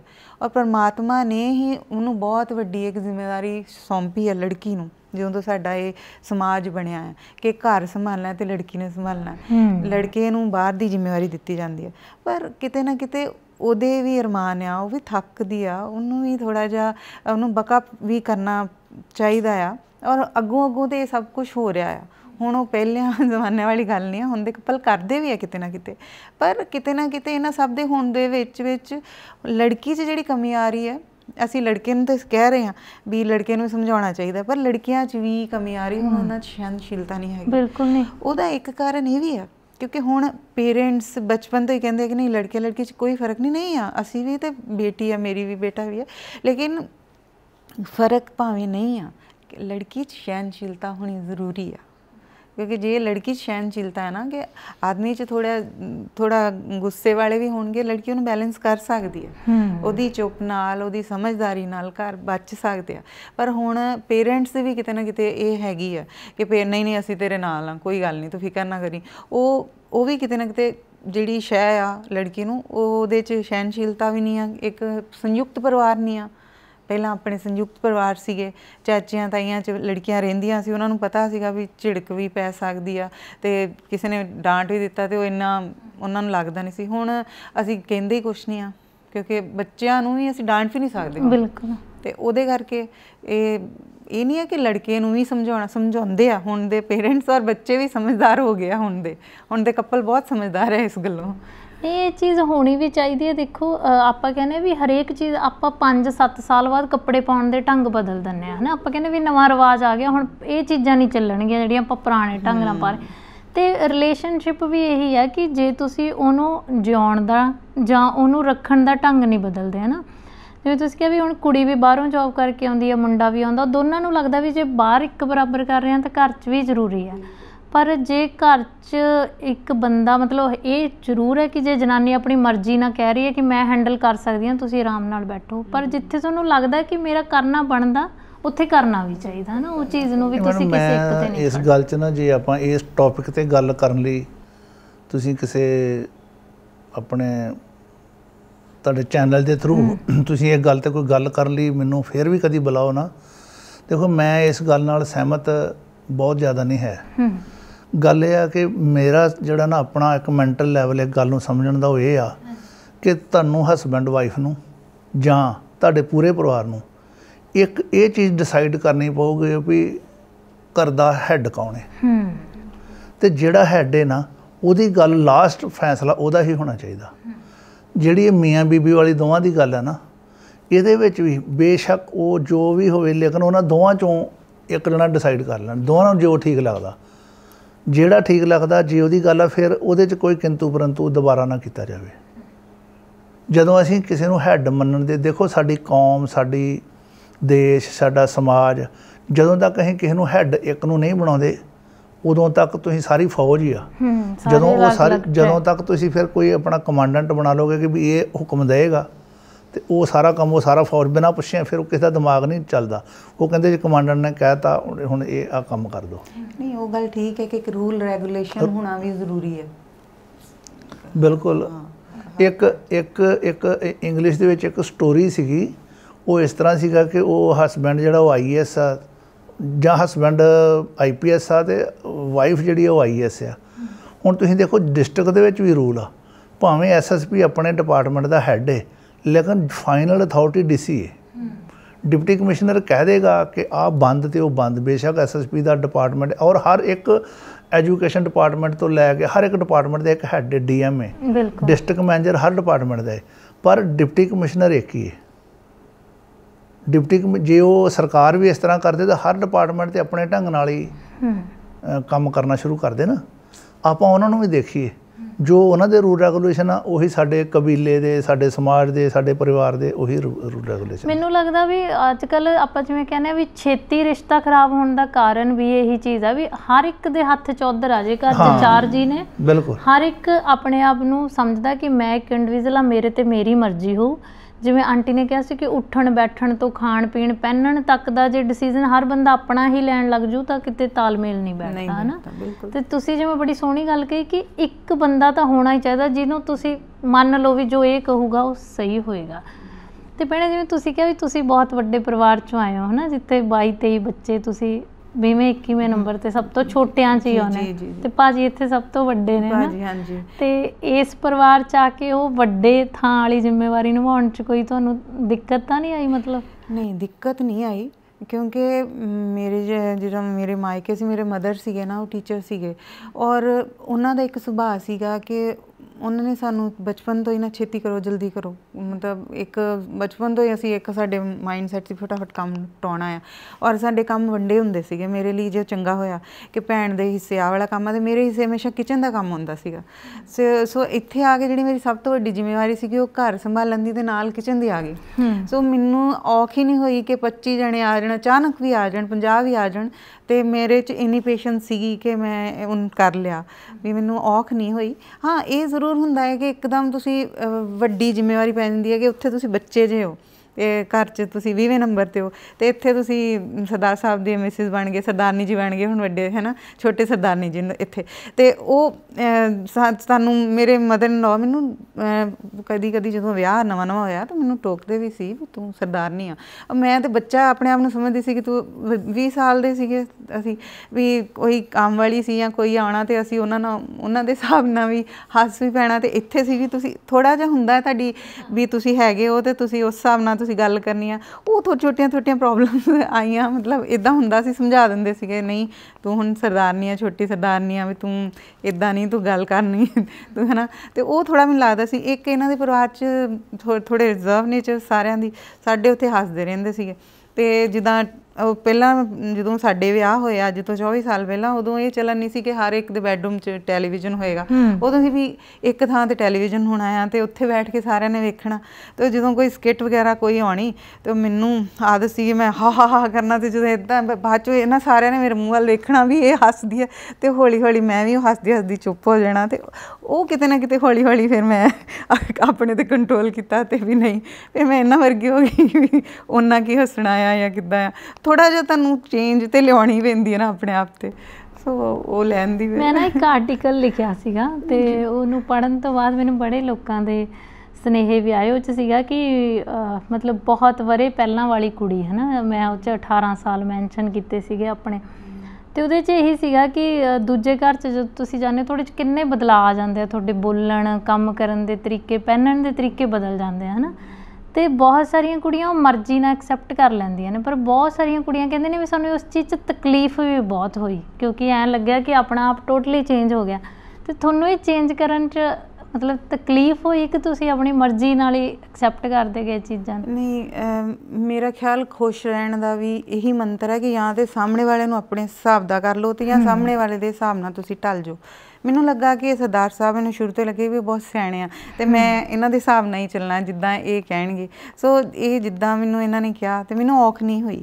ਹਾਂ, ਇੱਕ ਜ਼ਿੰਦਗੀ ਦਾ ਉਹ ਫੇਜ਼ ਜ਼ਰੂਰ ਸੀ, ਕਿਉਂਕਿ जस्ट आफ्टर माई मैरिज मतलब 1.5 ईयर मम्मी पापा सारी फैमिली मेरी सैटल डाउन हो गया, अमेरिका सैटल डाउन हो गए। ਉਦੋਂ ਤੁਹਾਨੂੰ ਕਿਉਂਕਿ ਤੁਸੀਂ ਹਜੇ ਨਵੇਂ ਵਿਆਹੇ ਹੋ ਤੇ ਹੌਲੀ ਹੌਲੀ ਜਦੋਂ ਇੱਕ ਲੜਕੀ ਵਿਆਹੀ ਜਾਂਦੀ ਨਾ ਘਰੇ ਕਹਿੰਦੇ ਜੀ ਜਵਾਕ ਹੋ ਜਾਊਗਾ ਤੇ ਕੋਈ ਨਹੀਂ ਇਹਦਾ ਦਿਲ ਲੱਗ ਜਾਣਾ ਜੀ ਨਾ, ਤੇ ਉਹ ਜਦੋਂ ਬੱਚੇ ਹੋ ਗਏ ਤੇ ਉਹ ਗੱਲ ਵੱਖਰੀ ਹੁੰਦੀ ਕਿ ਤੁਸੀਂ ਬੱਚਿਆਂ 'ਚ ਰੁੱਝ ਜਾਂਦੇ ਹੋ। ਲੇਕਿਨ ਜਦੋਂ ਫਿਰ ਪੇਰੈਂਟਸ ਬਾਹਰ ਚਲੇ ਗਏ ਲੜਕੀ ਨੇ ਜਾਣਾ ਮਾਇਕੇ ਹੀ ਹੁੰਦਾ। ਤੇ ਉਹ ਜਿਹੜੇ ਉਦੋਂ ਕੀ ਸੀਗਾ ਕਿ ਉਦੋਂ ਇਹ ਟੈਲੀਫੋਨ ਵਗੈਰਾ ਜਿਹੜੇ ਸੀ ਇੰਨੇ ਜ਼ਿਆਦਾ ਸਸਤੇ ਨਹੀਂ ਸੀ ਹੁੰਦੇ। ਉਹ ਮਹੀਨੇ 'ਚ ਇੱਕ ਫੋਨ ਆ ਜਾਣਾ, ਉਹ ਵੀ BSNL ਦਾ ਫੋਨ ਮਹੀਨੇ ਪਿੰਡਾਂ 'ਚ ਖਰਾਬ ਵੀ ਰਹਿਣੇ। ਤੇ ਉਹ ਕਈ ਵਾਰੀ 1 ਮਹੀਨਾ ਲੰਘ ਗਿਆ, 2 ਮਹੀਨੇ ਲੰਘ ਗਏ, 2 ਮਹੀਨੇ ਬਾਅਦ ਫੋਨ 'ਤੇ ਗੱਲ ਹੋਣੀ। ਉਹ 3-4 ਜਿਹੜੇ ਸਾਲ ਸੀਗੇ ਨਾ ਉਸ ਤੋਂ ਬਾਅਦ ਉਹ ਇੱਕ ਇਹੋ ਜਿਹਾ ਫੇਸ ਸੀਗਾ ਮੈਂ ਬਹੁਤ ਜ਼ਿਆਦਾ ਚੁੱਪ ਸ਼ਾਂਤ ਜਿਵੇਂ ਮੈਂ ਗੱਲ ਵੀ ਨਹੀਂ ਕਰਨੀ, ਬੱਚੇ ਨਾਲ ਬਿਜ਼ੀ ਰਹਿਣਾ। ਉਦੋਂ ਲੱਗਦਾ ਸੀ ਉਦੋਂ ਫਿਰ ਉਹ ਕਿਉਂਕਿ ਲਿਖਦੇ ਸੀ ਤੇ ਉਹ ਡਾਇਰੀਜ਼ 'ਤੇ ਉਦੋਂ ਤੇ ਫੇਸਬੁੱਕ ਵਗੈਰਾ ਇੰਨਾ ਜ਼ਿਆਦਾ ਹੁੰਦਾ ਨਹੀਂ ਸੀਗਾ ਕਿ ਤੁਸੀਂ ਕੁਛ ਆਪਣਾ ਆਰਟੀਕਲ ਲਿਖ ਲਓ, ਕੁਛ ਕਹਾਣੀ ਲਿਖ ਦਿਓ, ਕੁਛ ਲਿਖ ਦਿਓ ਤੇ ਉਦੋਂ ਲਿਖ ਲੈਣਾ। ਬਸ ਉਹ ਆਪਣਾ ਇੱਕ ਇਹੀ ਜ਼ਰੀਆ ਸੀਗਾ ਕਿ ਆਪਣੇ ਮਨ ਦੇ ਜੋ ਗੱਲ ਹੈਗੇ ਵਲਵਲੇ ਹੈਗੇ ਉਹ ਆਪਾਂ ਰਾਈਟ ਡਾਊਨ ਕਰ ਲੈਣੇ। ਲੇਕਿਨ ਹੌਲੀ ਹੌਲੀ ਫਿਰ ਬੱਚੇ ਜਦੋਂ ਹੋ ਗਿਆ ਤੁਸੀਂ ਬੱਚਿਆਂ 'ਚ ਰੁੱਝ ਜਾਂਦੇ ਹੋ, ਫਿਰ ਬੱਚਿਆਂ ਦੇ ਨਾਲ ਤੁਸੀਂ ਆਪਣਾ ਟਾਈਮ ਸਪੈਂਡ ਕਰ ਲੈਂਦੇ ਹੋ, ਉਹਨਾਂ ਨੂੰ ਪੜ੍ਹਾਉਣਾ ਕਰਨਾ, ਫਿਰ ਤੁਸੀਂ ਐਡਜਸਟ ਕਰ ਜਾਂਦੇ ਹੋ। ਔਖ ਤਾਂ ਹੁੰਦੀ ਹੈ ਜਦੋਂ ਤੁਹਾਡਾ ਤੁਸੀਂ ਕਿਤੇ ਵੀ ਨਹੀਂ ਜਾਣਾ, ਤੁਸੀਂ ਮਾਇਕੇ ਨਹੀਂ ਜਾਣਾ, ਦਿਨ ਵਾਰ ਆਉਣਾ ਆ ਅਤੇ ਨਾ ਤੁਹਾਡੇ ਘਰੋਂ ਕਿਸੇ ਨੇ ਆਉਣਾ, ਨਾ ਤੁਸੀਂ ਕਿਤੇ ਜਾ ਸਕਦੇ ਹੋ। ਤਾਂ ਕਿਤੇ ਨਾ ਕਿਤੇ ਉਹ ਉੱਥੇ ਚੀਜ਼ ਉਦੋਂ ਪੈਂਦੀ ਸੀ, ਬੜੇ ਔਖੇ ਹੋਈਦਾ ਉਦੋਂ, ਪਰ ਅਸੀਂ ਕਿਸੇ ਨੂੰ ਕਹਿ ਨਹੀਂ ਸਕਦੇ ਉਦੋਂ। ਅਤੇ ਇਹ ਨਹੀਂ ਹੁੰਦਾ ਕਿ ਤੁਹਾਨੂੰ ਪਿਆਰ ਨਹੀਂ ਮਿਲਦਾ, ਤੁਹਾਡੇ ਹਸਬੈਂਡ ਬਹੁਤ ਚੰਗੇ ਆ, ਤੁਹਾਨੂੰ ਪਿਆਰ ਕਰਦੇ, ਤੁਹਾਡੀ ਫੈਮਿਲੀ ਚੰਗੀ ਹੈ, ਪਰ ਤੁਸੀਂ ਆਪਣਿਆਂ ਦੀ ਕਮੀ ਤੁਹਾਨੂੰ ਬਹੁਤ ਖਲਦੀ ਹੋ। ਉਹ ਕਿਤੇ ਨਾ ਕਿਤੇ ਤੁਹਾਡੇ ਅੰਦਰ ਹੀ ਅੰਦਰ ਉਹ ਹੁੰਦਾ ਆ ਉਹਦਾ। ਅਤੇ ਉਹ ਤਾਂ ਬਹੁਤ ਫੇਸ ਕੀਤਾ ਮੈਂ। ਅਤੇ ਉਹਦੇ ਫਿਰ ਜਦੋਂ ਬੱਚੇ ਹੌਲੀ ਹੌਲੀ ਬੱਚੇ ਵੱਡੇ ਹੋ ਗਏ ਅਤੇ ਉਹ ਫਿਰ ਦੋਸਤ ਬਣ ਜਾਂਦੇ ਆ। ਅਤੇ ਇਹਨਾਂ ਬਾਰੇ ਮੈਂ ਇੱਕ ਗੱਲ ਕਹੂੰਗੀ ਕਿ ਅਸੀਂ ਪਤੀ ਪਤਨੀ ਤੋਂ ਹੀ ਜ਼ਿਆਦਾ ਚੰਗੇ ਦੋਸਤ ਹਾਂ। ਅਤੇ ਇਹ ਦੋਸਤੀ ਦਾ ਰਿਸ਼ਤਾ ਜਿਹੜਾ ਨਾ ਉਹ ਜ਼ਿਆਦਾ ਪਿਆਰਾ ਹੁੰਦਾ ਕਿ ਅਸੀਂ ਮਤਲਬ ਕਿਤੇ ਨਾ ਕਿਤੇ ਤੁਸੀਂ ਪਤੀ ਪਤਨੀ 'ਚ ਵੀ ਤੁਹਾਨੂੰ ਲੱਗਦਾ ਵੀ ਇਹਨਾਂ ਨੂੰ ਨਾ ਇਹ ਦੱਸਾਂ ਜਾਂ ਇਹਨਾਂ ਨੂੰ ਚੰਗਾ ਨਾ ਲੱਗੂ ਜਾਂ ਕੁਛ ਵੀ ਗੱਲ, ਲੇਕਿਨ ਦੋਸਤੀ ਵਿੱਚ ਇਹ ਹੁੰਦਾ ਕਿ ਤੁਸੀਂ ਕਿਸੇ ਤੋਂ ਕੁਛ ਨਹੀਂ ਲੁਕਾਉਂਦੇ, ਆਪਣੇ ਦਿਲ ਦੀ ਗੱਲ ਤੁਹਾਨੂੰ ਕੁਛ ਬੁਰਾ ਲੱਗਾ, ਕੁਛ ਚੰਗਾ ਲੱਗਾ ਅਤੇ ਇੱਕ ਦੂਜੇ ਨੂੰ ਦੱਸ ਵੀ ਦਿੰਦੇ ਹੋ ਆਪਣੀ ਪ੍ਰੋਬਲਮ। ਸੋ ਇਹ ਇੰਨੇ ਚੰਗੇ ਸੀਗੇ, ਆਪਾਂ ਜ਼ਿਆਦਾ ਵਧੀਆ ਦੋਸਤ ਜ਼ਿਆਦਾ ਵਧੀਆ ਬਣ ਗਏ ਕਿਉਂਕਿ ਪੇਰੈਂਟਸ ਇੱਥੇ ਨਹੀਂ ਸੀ, ਮੇਰੇ ਦੋਸਤ ਇਹੀ ਸੀਗੇ। ਸੋ ਜ਼ਿਆਦਾ ਦੋਸਤ ਵੀ ਨਹੀਂ ਸੀਗੇ ਕੋਈ, ਜਿਹੜੇ ਲੜਕੀਆਂ ਦੇ ਤਾਂ ਵੈਸੇ ਵੀ ਨਹੀਂ ਹੁੰਦੇ ਮੇਰੇ ਖਿਆਲ, ਵਿਆਹ ਤੋਂ ਪਹਿਲਾਂ ਜਿਹੜੀਆਂ ਸਹੇਲੀਆਂ ਹੁੰਦੀਆਂ ਉਹ ਉੱਥੋਂ ਤੱਕ ਹੀ ਰਹਿ ਜਾਂਦੀਆਂ, ਉੱਥੋਂ ਤੱਕ ਬਿਲਕੁਲ ਮੁੰਡਿਆਂ ਦੀ ਦੋਸਤੀ ਬਰਕਰਾਰ ਰਹਿੰਦੀ ਹੈ ਨਾ। ਸੋ ਇਹਨਾਂ ਨੇ ਮੇਰੇ ਨਾਲ ਹਮੇਸ਼ਾ ਕੋਆਪਰੇਟ ਕੀਤਾ ਅਤੇ ਜਿਹੜੀ ਕੋਈ ਗੱਲ ਹੋਣੀ ਇਹਨਾਂ ਨੇ ਸੁਣ ਲੈਣੀ। ਸੋ ਤੁਹਾਨੂੰ ਇੱਦਾਂ ਨਹੀਂ ਲੱਗਿਆ ਜਿਵੇਂ ਆਂਟੀ ਕਹਿੰਦੇ ਸੀਗੇ ਵੀ ਉਹ ਜੋਬ ਕਰਦੇ ਸੀ, ਉਹਨਾਂ ਦੇ ਭਾਜੀ ਦੇ ਚਾਚੀ ਜੀ ਵੀ, ਭੂਆ ਜੀ ਵੀ, ਹੈ ਨਾ, ਸਾਰੇ ਨੌਕਰੀਆਂ ਵਾਲੇ ਸੀ, ਤੁਸੀਂ ਤਾਂ ਉਸ ਤੋਂ ਅਗਲੀ ਜਨਰੇਸ਼ਨ ਸੀਗੇ, ਤੁਹਾਨੂੰ ਨਹੀਂ ਲੱਗਿਆ ਵੀ ਸਾਰੇ ਕਰ ਰਹੇ ਨੇ ਤਾਂ ਮੈਂ ਮਤਲਬ ਇਹ ਕੰਡੀਸ਼ਨ ਨੂੰ ਕਿਉਂ ਮੰਨੂਗੀ ਵੀ ਮੈਂ ਵੀ ਕਰਾਂ ਜੋਬ? ਹੈਗੀ ਸੀ ਇੱਛਾ ਤੁਹਾਡੀ ਨੌਕਰੀ ਦੀ? ਹੁੰਦੀ ਆ, ਪਰ ਕੀ ਹੋਇਆ ਕਿ ਜਦੋਂ ਮੈਨੂੰ ਇਹ ਦੇਖਣ ਆਏ, ਜਿੱਦਾਂ ਇਹਨਾਂ ਨੇ ਕਿਹਾ ਕਿ ਘਰਦਿਆਂ ਨੇ ਤਾਂ ਪੱਕਾ ਕਰਤਾ ਸੀਗਾ, ਪਰ ਇਹਨਾਂ ਨੂੰ ਕਿਹਾ ਗਿਆ ਕਿ ਤੂੰ ਦੇਖ। ਅਤੇ ਕੀ ਹੁੰਦਾ ਸੀ ਸਾਡੇ ਉਦੋਂ ਦੇ ਜ਼ਮਾਨੇ 'ਚ ਤੇ ਹੁਣ ਦੇ ਜ਼ਮਾਨੇ 'ਚ ਨਾ ਫਰਕ ਆ ਲੜਕੀਆਂ ਦੀ ਸੋਚ ਵੀ, ਅਤੇ ਪੇਰੈਂਟਸ ਕੁੜੀਆਂ ਨੂੰ ਹੁੰਦਾ ਸੀਗਾ ਕਿ ਜਿੱਥੇ ਮਾਂ ਪਿਓ ਨੇ ਕਰਤਾ ਬਸ ਠੀਕ ਹੈ। ਅਤੇ ਜਦੋਂ ਮੰਮੀ ਨੇ, ਮੇਰੇ ਮਦਰ ਇਨ ਲਾਅ ਨੇ ਇਹਨਾਂ ਨੂੰ ਕਿਹਾ ਕਿ ਤੂੰ ਇੱਕ ਵਾਰੀ ਮਿਲ ਲਾ, ਕੁਛ ਪੁੱਛਣਾ, ਅਤੇ ਇਹਨਾਂ ਨੇ ਮੈਨੂੰ 2-4 ਗੱਲਾਂ ਪੁੱਛੀਆਂ ਸੀਗਾ ਵੀ ਤੈਨੂੰ ਮੈਂ ਪਸੰਦ ਆ, ਅਤੇ ਮੈਂ ਨਾ ਵੀ ਕਿੱਥੇ ਰਹੇਂਗੀ, ਜਿੱਥੇ ਰੱਖੋਗੇ, ਜੋਬ ਕਰੇਂਗੀ, ਨਹੀਂ ਜੇ ਕਰਾਓਗੇ ਕਰ ਲਾਂਗੇ। ਉਹ ਮੈਂ ਜਦੋਂ ਆਪੇ ਤੇ ਕਹਿ ਦਿੱਤਾ ਵੀ ਤੁਹਾਡੇ ਹਿਸਾਬ ਨਾਲ ਇਹਦਾ ਮਤਲਬ ਸੀ, ਅਤੇ ਫਿਰ ਤੈਨੂੰ ਮੈਂ ਕਿੱਦਾਂ ਪਸੰਦ ਆ? ਅਤੇ ਮੈਂ ਆਖਿਆ ਵੀ ਜੇ ਤੁਸੀਂ ਆਪਣੇ ਪੇਰੈਂਟਸ ਦੇ ਕਹਿਣ 'ਤੇ ਮੈਨੂੰ ਪਸੰਦ ਕਰ ਸਕਦੇ ਤਾਂ ਮੈਨੂੰ ਕੀ ਪ੍ਰੋਬਲਮ ਆ ਤੁਹਾਨੂੰ? ਅਤੇ ਉਹ ਜਦੋਂ ਹੁਣ ਕਦੀ ਮੈਂ ਫਿਰ ਜੋਬ ਦੀ ਕੋਈ ਗੱਲ ਕਦੀ ਵੀ ਕੀਤੀ ਅਤੇ ਮੈਨੂੰ ਆਂਦੇ ਮੈਂ ਤੈਨੂੰ ਪਹਿਲੇ ਦਿਨ ਹੀ ਪੁੱਛ ਲਿਆ ਸੀ, ਮੈਂ ਤੇਰੇ ਕੋਲ ਸਿਗਨੇਚਰ ਲੈ ਲਏ ਸੀ ਅਤੇ ਤੂੰ ਕਿਹਾ ਸੀ ਜੇ ਕਰਾਓਗੇ ਤਾਂ ਕਰਾਂਗਾ, ਨਹੀਂ ਤਾਂ ਨਹੀਂ। ਅਤੇ ਉਹ ਕਿਤੇ ਨਾ ਕਿਤੇ ਹੁੰਦਾ ਆ, ਪਰ ਟਾਈਮ ਨਾਲ ਉਹ ਕਿਉਂਕਿ ਇਹਨੇ ਮੈਨੂੰ ਬਿਜ਼ਨਸ ਇਨਵੋਲਵ ਕਰ ਲੈਂਦੇ ਆ, ਫਿਰ ਕੁਛ ਮੈਂ ਰਾਈਟਿੰਗਸ ਕਰਕੇ ਬਿਜ਼ੀ ਹੋ ਗਈ। ਸੋ ਹੁਣ ਨਹੀਂ ਲੱਗਦਾ, ਪਰ ਹੁੰਦਾ ਹੈ ਜੇ ਕਰਦੇ ਤਾਂ ਵਧੀਆ ਸੀਗਾ, ਉਹ ਵੀ ਵਧੀਆ ਸੀਗਾ, ਜੇ ਨਹੀਂ ਹੈ ਤਾਂ ਇੱਦਾਂ ਕੋਈ ਰਿਗਰੈਟ ਨਹੀਂ ਹੈਗਾ, ਇਹੋ ਜਿਹੀ ਗੱਲ ਨਹੀਂ ਆ ਕਿ ਠੀਕ ਹੈ ਵੀ। ਭਾਜੀ ਜਿਵੇਂ ਤੁਸੀਂ ਹੈ ਨਾ 2-3 ਵਾਰੀ ਇਹੀ ਗੱਲ ਕਹੀ ਵੀ ਇੱਕੋ ਹੀ ਬੰਦਾ ਹੋਣਾ ਚਾਹੀਦਾ ਘਰ 'ਚ, ਤੁਹਾਡੇ ਦੋਵਾਂ 'ਚ ਕੌਣ ਹੈਡ? ਮੈਂ ਹੀ ਆ ਜੀ। ਇਹ ਕੋਈ ਪੁੱਛਣ ਵਾਲੀ ਗੱਲ ਸੀ? ਤੁਹਾਨੂੰ ਗੱਲਾਂ ਤਾਂ ਨਹੀਂ ਲੱਗਦਾ? ਤਾਂ ਮੈਨੂੰ ਤਾਂ ਤੁਹਾਡੇ ਬੋਲਣ ਤੋਂ, ਬੈਠਣ ਦੇ ਅੰਦਾਜ਼ ਤੋਂ, ਹਰ ਚੀਜ਼ ਤੋਂ ਹੀ ਪਤਾ ਸੀ, ਪਰ ਇਹ ਸੱਚੇ ਵੀ ਆ ਵੀ ਹਾਂ ਮੈਂ ਹੀ ਆ ਨਾ। ਮੈਡਮ ਮੈਂ ਜਿੰਨੇ ਵੀ ਨਾ ਮੇਰੇ ਮਨ 'ਚ ਇਹ ਗੱਲ ਸੀ, ਤੁਹਾਨੂੰ ਦੱਸਿਆ, ਇੱਕ ਤਾਂ ਮੈਂ ਬਾਹਰ ਜਾਣ ਵਾਲਾ ਮੈਨੂੰ ਕੋਈ ਪਸੰਦ ਨਹੀਂ ਸੀ ਹੈਗਾ ਕੰਮ ਕਿ ਮੈਂ ਬਾਹਰ ਚਲਾ ਜਾਵਾਂ। ਦੂਜੇ ਨੰਬਰ 'ਤੇ ਮੈਂ ਬਾਹਰ ਦਾ ਲੜਕੀ ਨਾਲ ਰਿਸ਼ਤਾ ਕਰਕੇ ਵੀ ਬਾਹਰ ਜਾਣਾ ਪਸੰਦ ਨਹੀਂ ਸਮਝਿਆ ਕਿ ਮੈਂ ਬਾਹਰ ਜਾਣਾ ਪਏਗਾ ਮੈਨੂੰ, ਅਤੇ ਫਿਰ ਉਹ ਬਾਹਰੋਂ ਆਏਗੀ ਤੇ ਹੋਇਆ ਮੇਰੇ ਨਾਲ ਬਾਅਦ 'ਚ ਉਹੀ ਕਿ 1 ਸਾਲ ਬਾਅਦ ਹੀ ਇਹਦੇ ਪੇਰੈਂਟਸ ਬਾਹਰ ਚਲੇ ਗਏ ਤੇ ਮੇਰਾ ਕੰਮ ਫਿਰ ਉਹੀ ਰਿਹਾ ਕਿ ਅਸੀਂ ਦਿੱਲੀ ਆ ਰਹੇ ਹਾਂ, ਸਾਨੂੰ ਦਿੱਲੀ ਛੱਡ ਆਓ, ਲੈ ਆਓ, ਛੱਡ ਆਓ। ਹਾਂਜੀ, ਤੇ ਜਿਹੜੇ ਉਹ ਇਹਨੇ ਗੱਲ ਕਹੀ ਆ, ਇਹਦੇ ਪੇਰੈਂਟਸ ਇੱਥੋਂ ਚਲੇ ਗਏ, USA ਚਲੇ ਗਏ, ਤੇ ਆ ਜਾ ਕੇ ਮਹੀਨੇ ਜਾਂ 2 ਮਹੀਨੇ ਬਾਅਦ ਬੱਚਿਆਂ ਨੇ ਕਿੱਥੇ ਜਾਣਾ, ਨਾਨਕੇ ਜਾਣਾ, ਜਾਂ ਇਹਨੇ ਮਿਸਿਸ ਨੇ ਕਿੱਥੇ ਜਾਣਾ, ਆਪਣੇ ਪੇਕੇ ਜਾਣਾ। ਇਹਦੇ ਪੇਕੇ ਪਰਿਵਾਰ 'ਚ ਇੱਥੇ ਹੈ ਹੀ ਨਹੀਂ ਕੋਈ ਨਹੀਂ ਆ। ਸੋ ਬਹੁਤ ਜੇ ਉਹ 50 ਮੈਂਬਰ ਜਾਂ 70 ਮੈਂਬਰ ਹੋਣਗੇ ਤੇ 70 ਦੇ 70 ਹੀ ਅਮਰੀਕਾ ਕੈਨੇਡਾ ਹੀ ਨੇ। 100-200 ਮੈਂਬਰ ਜਿਹੜਾ ਵੀ ਹੈ ਨਾ, ਹੁਣ ਬਾਹਰ ਹੀ ਸੈਟਲ ਡਾਊਨ ਹੈ ਸਾਰੇ। ਤੇ ਉਹ ਫਿਰ ਉਹ ਵੀ ਚਲੇ ਗਏ। ਤੇ ਫਿਰ ਅਸੀਂ ਜਦੋਂ ਕਿਤੇ ਆਉਣਾ ਤੇ ਮੈਂ ਅਹਿਮਦਾਬਾਦ ਤੋਂ ਆਪਣੇ ਕੰਮ ਕਾਰ ਤੋਂ ਇੱਥੇ ਆਉਣਾ, ਤੇ ਫਿਰ ਜਾਣਾ ਵੀ ਕਿੱਥੇ ਆ। ਕਈ ਵਾਰੀ ਫਿਰ ਵੈਸੇ ਹੀ ਅਸੀਂ ਉਸ ਘਰ ਦੇ ਵਿੱਚ ਜਾ ਕੇ 1 ਦਿਨ ਰਹਿਣਾ, ਸਫਾਈ ਕਰਨੀ, ਰਹਿਣਾ ਰਾਤ, ਉਹ ਤਾਂ ਕੋਈ ਜਣਾ ਰਹਿੰਦਾ ਨਹੀਂ ਸੀ। ਫਿਰ ਜਦੋਂ ਇਹਦੇ ਪੇਰੈਂਟਸ ਨੇ ਆਉਣਾ, ਹਰ ਸਾਲ ਹੀ ਆਉਂਦੇ ਉਹ, ਫਿਰ ਉਦੋਂ ਇਹਨੇ 1 ਮਹੀਨਾ ਉਹਨਾਂ ਕੋਲ ਹੀ ਰਹਿਣਾ ਬੱਚਿਆਂ ਨੂੰ ਨਾਲ ਲੈ ਕੇ। ਪਰ ਬਾਅਦ 'ਚ ਉਹ ਵੀ ਫੇਰ ਛੇਤੀ ਜਾਂਦਾ ਰਿਹਾ, ਬੱਚੇ ਸਕੂਲ ਜਾਣੇ ਸ਼ੁਰੂ ਹੋ ਗਏ, ਭਾਵੇਂ ਉਹ ਬੱਚੇ ਦੀ ਪਹਿਲੀ ਕਲਾਸ ਹੈ ਜਾਂ ਦੂਜੀ ਕਲਾਸ, ਤਾਂ ਫਿਰ ਕਲਾਸ ਹੀ ਜਾਣਾ ਪੈਂਦਾ। ਜਾਂਦੇ ਆ ਸੀਗੇ, ਅਦਰਵਾਈਜ਼ ਪੇਰੈਂਟਸ ਦੀ ਵੀ ਸਿਹਤ ਜਿਹੜਾ ਡਾਊਨ ਰਹਿਣ ਲੱਗ ਪਈ। ਔਰ ਫਿਰ ਇਹ ਵੀ ਸੀਗਾ ਇਹਨਾਂ ਨੂੰ ਕਿ ਕਿਉਂਕਿ ਮੰਮੀ ਹੁਣੀ ਆਉਂਦੇ ਸੀ, ਉਹ ਉੱਥੇ ਰਹਿੰਦੇ ਸੀ, ਮਾਇਕੇ ਰਹਿੰਦੇ ਸੀਗੇ, ਤੇ ਫਿਰ ਜਦੋਂ ਇਹਨਾਂ ਮੰਮੀ ਪਾਪਾ ਉਹਨਾਂ ਦੀ ਸਿਹਤ ਥੋੜ੍ਹੀ ਇਸ ਤਰ੍ਹਾਂ ਸੀਗੀ, ਤੇ ਮੈਨੂੰ ਇਹ ਸੀਗਾ ਵੀ ਤੁਸੀਂ ਮੇਰੇ ਕੋਲ ਇੱਥੇ ਰਹੋ, ਜੇ ਮੈਂ ਇਹਨਾਂ ਨੂੰ ਇੱਥੇ ਦੇਖੂੰਗਾ ਜਾਂ ਤੁਹਾਨੂੰ ਉੱਥੇ ਦੇਖੂੰਗਾ, ਤੇ ਤੁਸੀਂ ਤੇ ਉਹਨਾਂ ਨੂੰ ਇਹਨਾਂ ਦੇ ਕੋਲ ਮਹੀਨਾ ਰਹਿਣਾ ਵੀ ਔਡ ਇਸ ਕਰਕੇ ਨਹੀਂ ਲੱਗਦਾ ਕਿ ਪਹਿਲਾਂ ਤੋਂ ਇੱਕ ਦੂਜੇ ਨੂੰ ਜਾਣਦੇ ਨੇ। ਬਿਲਕੁਲ। ਤੇ ਉਦੋਂ ਵਿੱਚ ਇਹੋ ਜਿਹਾ ਕੰਮ ਹੋ ਗਿਆ ਕਿ ਪੇਰੈਂਟਸ ਨੇ ਆਉਣਾ, ਤੇ ਮੈਂ ਉਹਨਾਂ ਨਾਲ 1 ਦਿਨ ਵੀ ਨਹੀਂ ਸੀ ਜਾ ਸਕਦੀ। ਕਈ ਵਾਰੀ ਇੱਥੋਂ ਮੈਂ ਉੱਥੇ ਨਹੀਂ ਸੀ ਜਾ ਸਕਦੀ। ਫਿਰ ਲਿਟਰਲੀ ਕਈ ਵਾਰੀ ਤੇ ਮਾਂ ਦੇ ਤੇ ਹੋ ਜਾਂਦਾ, ਪਾਪਾ ਦੇ ਵੀ ਅਸੀਂ ਬੇਟੀ ਨੂੰ ਮਿਲਣ ਆਏ ਹਾਂ, ਤੇ ਬੜਾ ਔਖਾ ਕੰਮ ਹੈ ਵੀ ਬੇਟੀ ਇੱਥੇ ਆ ਤੇ ਅਸੀਂ ਉੱਥੇ ਆ, ਤੇ ਉਹ 1 ਦਿਨ ਵੀ ਨਹੀਂ ਸਾਡੇ ਨਾਲ ਜਾ ਸਕਦੀ। ਫਿਰ ਇਹਨਾਂ ਨੇ ਉਹਦਾ ਹੱਲ ਲੱਭਿਆ ਵੀ ਇੱਦਾਂ ਆ ਵੀ ਤੁਸੀਂ ਮੰਮਾ, ਤੁਸੀਂ ਪਾਪਾ, ਤੁਸੀਂ ਉੱਥੇ ਹੀ ਰਹੋ, ਇੱਕੋ ਥਾਂ ਰਹੋ, ਤਾਂ ਕਿ ਉਹ ਤੁਹਾਡੇ ਕੋਲ ਤੇ ਰਹੇਗੀ ਨਾ ਤੁਹਾਡੀ ਬੇਟੀ, ਕਮ ਸੇ ਕਮ ਤੁਸੀਂ ਉਹਨੂੰ ਵੇਖ ਸਕਦੇ ਹੋ, ਗੱਲ ਕਰ ਸਕਦੇ ਹੋ। ਫਿਰ ਉੱਥੋਂ ਡਿਸੀਜ਼ਨ ਲਿਆ ਕਿ ਉੱਥੇ ਨਹੀਂ ਰਹਿਣਾ ਮਾਇਕੇ, ਵੀ ਮੰਮੀ ਪਾਪਾ ਇੱਥੇ ਐਸੇ ਘਰ 'ਚ ਰਹਿਣਗੇ, ਕਿਉਂਕਿ ਇੱਧਰ ਵਾਲਿਆਂ ਦਾ ਵੀ ਨਹੀਂ ਸੀ। ਸੱਚੀ ਗੱਲ ਆ ਕਿ ਇੱਧਰ ਵੀ ਗੁਜ਼ਾਰਾ ਨਹੀਂ ਸੀ, ਕਿ ਪੇਰੈਂਟਸ ਇੱਧਰ ਵੀ ਬੁੱਢੇ ਸੀਗੇ ਅੱਗੋਂ, ਹੈ ਨਾ, ਅਤੇ ਉਹਨਾਂ ਨੂੰ ਵੀ ਲੋੜ ਸੀਗੀ। ਅਤੇ ਮੇਰੀ ਜਿਹੜੀ ਡਿਊਟੀ ਹੈ, ਕੰਮ ਨਾਲੋਂ ਜ਼ਿਆਦਾ ਡਿਊਟੀ ਮੇਰੀ ਹੈਗੀ ਆ ਕਿ ਮੇਰੀ ਘਰ 'ਚ ਹਾਜ਼ਰੀ ਜ਼ਰੂਰੀ ਹੈ, ਕਿਉਂਕਿ ਬਜ਼ੁਰਗ ਆ ਅਤੇ ਬਜ਼ੁਰਗਾਂ ਦੇ ਕੋਲ ਹੋਣਾ ਜ਼ਰੂਰੀ ਹੈ। ਇਹ ਵੀ ਇੱਕ ਤੁਸੀਂ ਜੋਬ ਹੀ ਕਹਿ ਸਕਦੇ ਹੋ। ਅਤੇ ਸੋ ਉਹਦੇ ਕਰਕੇ ਫਿਰ ਉਹ ਇੱਥੇ ਰਹਿਣ ਲੱਗ ਪਏ, ਅਤੇ ਮੈਂ ਉਹਨਾਂ ਨਾਲ ਟਾਈਮ ਸਪੈਂਡ ਕਰਦੀ ਸੀ। ਪਰ ਹੁਣ ਵੀ ਇੱਦਾਂ ਹੁੰਦਾ ਕਿ ਉਹ ਬਾਹਰ ਵਾਲਿਆਂ ਨੂੰ ਹੁੰਦਾ ਅਸੀਂ ਘੁੰਮਣ ਆਏ ਹਾਂ ਅਤੇ ਅਸੀਂ ਘੁੰਮਣ ਜਾਣਾ, ਪਰ ਮੈਂ ਨਹੀਂ ਨਾਲ ਜਾ ਪਾਉਂਦੀ ਕਿਉਂਕਿ ਮੇਰੇ ਆਪਣੀਆਂ ਜ਼ਿੰਮੇਵਾਰੀਆਂ ਹੁੰਦੀਆਂ ਹੈ। ਪਰ ਲੜਕੀ ਨੂੰ ਕਿਤੇ ਨਾ ਕਿਤੇ ਜਿੰਨਾ ਮਰਜ਼ੀ ਤੁਹਾਨੂੰ ਆਜ਼ਾਦੀ ਮਿਲੀ ਹੋਏ, ਜਿੰਨਾ ਮਰਜ਼ੀ ਤੁਸੀਂ ਜੋਬ ਕਰਦੇ ਹੋ, ਲੜਕੀ ਨੂੰ ਕਿਤੇ ਨਾ ਕਿਤੇ ਸੈਕਰੀਫਾਈਸ ਕਰਨੇ ਪੈਂਦੇ ਆ। ਔਰ ਜਿਹੜੀ ਹੱਸ ਕੇ ਕਰ ਜਾਂਦੀ ਆ ਉਹ ਖੁਸ਼ ਰਹਿੰਦੀ ਆ, ਅਤੇ ਜੇ ਤੁਸੀਂ ਨਹੀਂ ਕਰੋਗੇ, ਕਰਨੇ ਤਾਂ ਤੁਸੀਂ ਹੈ ਹੀ ਆ, ਭਾਵੇਂ ਤੁਸੀਂ ਹੱਸ ਕੇ ਕਰੋ, ਭਾਵੇਂ ਤੁਸੀਂ ਦੁਖੀ ਹੋ ਕੇ ਕਰੋ। ਬਿਲਕੁਲ। ਜਿਵੇਂ ਤੁਸੀਂ ਆਂਟੀ ਵੀ ਦੱਸਦੇ ਸੀ, ਤੁਸੀਂ ਵੀ ਕਈ ਵਾਰੀ ਕਿੰਨੇ ਜ਼ਿਆਦਾ ਮਹਿਮਾਨ ਆ ਜਾਂਦੇ ਨੇ, ਹੈ ਨਾ, ਆਪਣੇ ਘਰ, ਅਤੇ ਅਕੇਵਾਂ ਜਿਹਾ ਨਹੀਂ ਹੁੰਦਾ ਵੀ ਸਾਰਾ ਦਿਨ ਹੀ ਲੱਗੇ ਰਹੋ, ਹੈ ਨਾ। ਹੁਣ ਤਾਂ ਕੁੜੀਆਂ ਬਹੁਤ ਛੇਤੀ ਅੱਕ ਜਾਂਦੀਆਂ ਨੇ। ਨਹੀਂ, ਅਕੇਵਾਂ ਨਹੀਂ ਹੁੰਦਾ, ਥੱਕੇਵਾਂ ਕਹਿ ਸਕਦੇ ਆਪਾਂ, ਕਿ ਥੱਕ ਜੀਦਾ, ਤੁਹਾਡੀ ਬਾਡੀ ਤੇ ਥੱਕ ਜਾਂਦੀ ਹੈ ਨਾ। ਕਿਉਂਕਿ ਪਹਿਲੇ ਜ਼ਮਾਨੇ 'ਚ ਕੀ ਹੁੰਦਾ ਸੀਗਾ ਕਿ ਤੁਸੀਂ ਬੈਠ ਕੇ ਕਰਦੇ ਸੀ, ਖਾਣਾ ਬੈਠ ਕੇ ਬਣਾਉਂਦੇ ਸੀਗੇ ਤੁਸੀਂ, ਔਰ ਐਕਸਰਸਾਈਜ਼ ਉਦੋਂ ਹੁੰਦੀ ਸੀਗੀ ਕਿ ਤੁਸੀਂ 10 ਵਾਰੀ ਉੱਠਣਾ ਆ, ਬੈਠਣਾ ਆ, ਹੈ ਨਾ। ਹੁਣ ਕੀ ਹੈ, ਸਾਰਾ ਕੁਛ ਤਾਂ ਤੁਸੀਂ ਖੜ੍ਹੇ ਹੋ ਕੇ ਕਰਨਾ ਆ, ਅਤੇ ਹੁਣ ਤੁਸੀਂ ਖੜ੍ਹੇ ਕੰਮ ਕਰਦੇ ਥੱਕ ਜਾਂਦੇ ਹੋ, ਤੁਹਾਡੀ ਐਕਸਰਸਾਈਜ਼ ਨਹੀਂ ਹੁੰਦੀ, ਪਰ ਤੁਸੀਂ ਅਦਰਵਾਈਜ਼ ਤੁਹਾਡੀ ਬਾਡੀ ਥੱਕ ਜਾਂਦੀ ਹੈ। ਅਕੇਵਾਂ ਨਹੀਂ ਕਹਿ ਸਕਦੇ, ਕਿਉਂਕਿ ਹਾਂ ਇਹ ਜ਼ਰੂਰ ਕਹਿ ਸਕਦੇ ਕਿ ਹਰ ਇਨਸਾਨ ਨਹੀਂ ਸੰਭਾਲ ਸਕਦਾ ਇਹ ਜ਼ਿੰਮੇਵਾਰੀ ਵੀ। ਤਾਂ ਮੇਰੇ ਦਾਦੀ ਜੀ ਨੇ ਆਖਣਾ ਕਿ ਜਿਹਦੇ ਘਰ ਮਿੱਟੀ ਆਉਂਦੀ ਹੈ ਨਾ, ਉਹ ਘਰ ਬੜਾ ਕਰਮਾਂ ਵਾਲਾ ਹੁੰਦਾ, ਕਿ ਤੁਹਾਡੇ ਘਰ 4 ਜਣੇ ਆਉਣਗੇ ਅਤੇ ਉਹਨਾਂ ਦੇ ਨਾਲ ਮਿੱਟੀ ਆਊਗੀ, ਅਦਰਵਾਈਜ਼ ਕਈਆਂ ਦੇ ਘਰ ਕੋਈ ਨਹੀਂ ਆਉਂਦਾ, ਉਦਾਸੀ ਹੁੰਦੀ ਤੁਸੀਂ ਵੇਖੋਗੇ। ਔਰ ਕਿਸੇ ਮਹਿਮਾਨ, ਕਿਤੇ ਤੁਸੀਂ ਮਹਿਮਾਨ ਬਣ ਕੇ ਜਾਓਗੇ, ਉਹਨਾਂ ਦੇ ਗੇਟ ਖੋਲ੍ਹਣ ਤੋਂ ਹੀ ਉਹਨਾਂ ਦੇ ਫੇਸ ਐਕਸਪ੍ਰੈਸ਼ਨ ਤੋਂ ਤੁਹਾਨੂੰ ਪਤਾ ਲੱਗ ਜਾਏਗਾ ਕਿ ਉਹ ਖੁਸ਼ ਹੈ ਕਿ ਨਹੀਂ ਖੁਸ਼ ਹੈ। ਸੋ ਕਿਤੇ ਨਾ ਕਿਤੇ ਦਾਦੀ ਜੀ ਹੁਣਾਂ ਤੋਂ, ਸਾਰਿਆਂ ਤੋਂ ਸਿੱਖਿਆ ਸੀਗਾ ਕਿ ਮਹਿਮਾਨ ਆਏ ਤਾਂ ਖਿੜੇ ਮੱਥੇ ਆਏ, ਪਤਾ ਨਹੀਂ ਕਿਹੜੇ ਰੂਪ 'ਚ ਪਰਮਾਤਮਾ ਨੇ ਆ ਜਾਣਾ ਹੈ। ਔਰ ਮੈਨੂੰ ਬੜੀਆਂ ਅਸੀਸਾਂ ਮਿਲੀਆਂ ਸੀਗੀਆਂ। ਮੈਨੂੰ ਇਹ ਸੱਚੀ ਗੱਲ ਆ ਕਿ ਜਦੋਂ ਮਾਇਕੇ ਸੀ ਅਤੇ ਦਾਦੀ ਜੀ ਨੂੰ ਸੰਭਾਲਣ ਦੀ ਜ਼ਿੰਮੇਵਾਰੀ ਸੀਗੀ ਮੇਰੀ, ਅਤੇ ਮੈਨੂੰ ਚਾਚਾ ਜੀ, ਤਾਇਆ ਜੀ ਨੇ, ਭੂਆ ਨੇ, ਸਾਰਿਆਂ ਨੇ ਕਹਿਣਾ ਤੈਨੂੰ ਬਾਬੇ ਨੇ ਨਾ ਬੜਾ ਦੇਣਾ ਹੈ, ਤੂੰ ਦਾਦੀ ਜੀ ਨੂੰ ਸਾਂਭਦੀ ਆ ਨਾ, ਤੈਨੂੰ ਬਾਬੇ ਨੇ ਬੜਾ ਦੇਣਾ।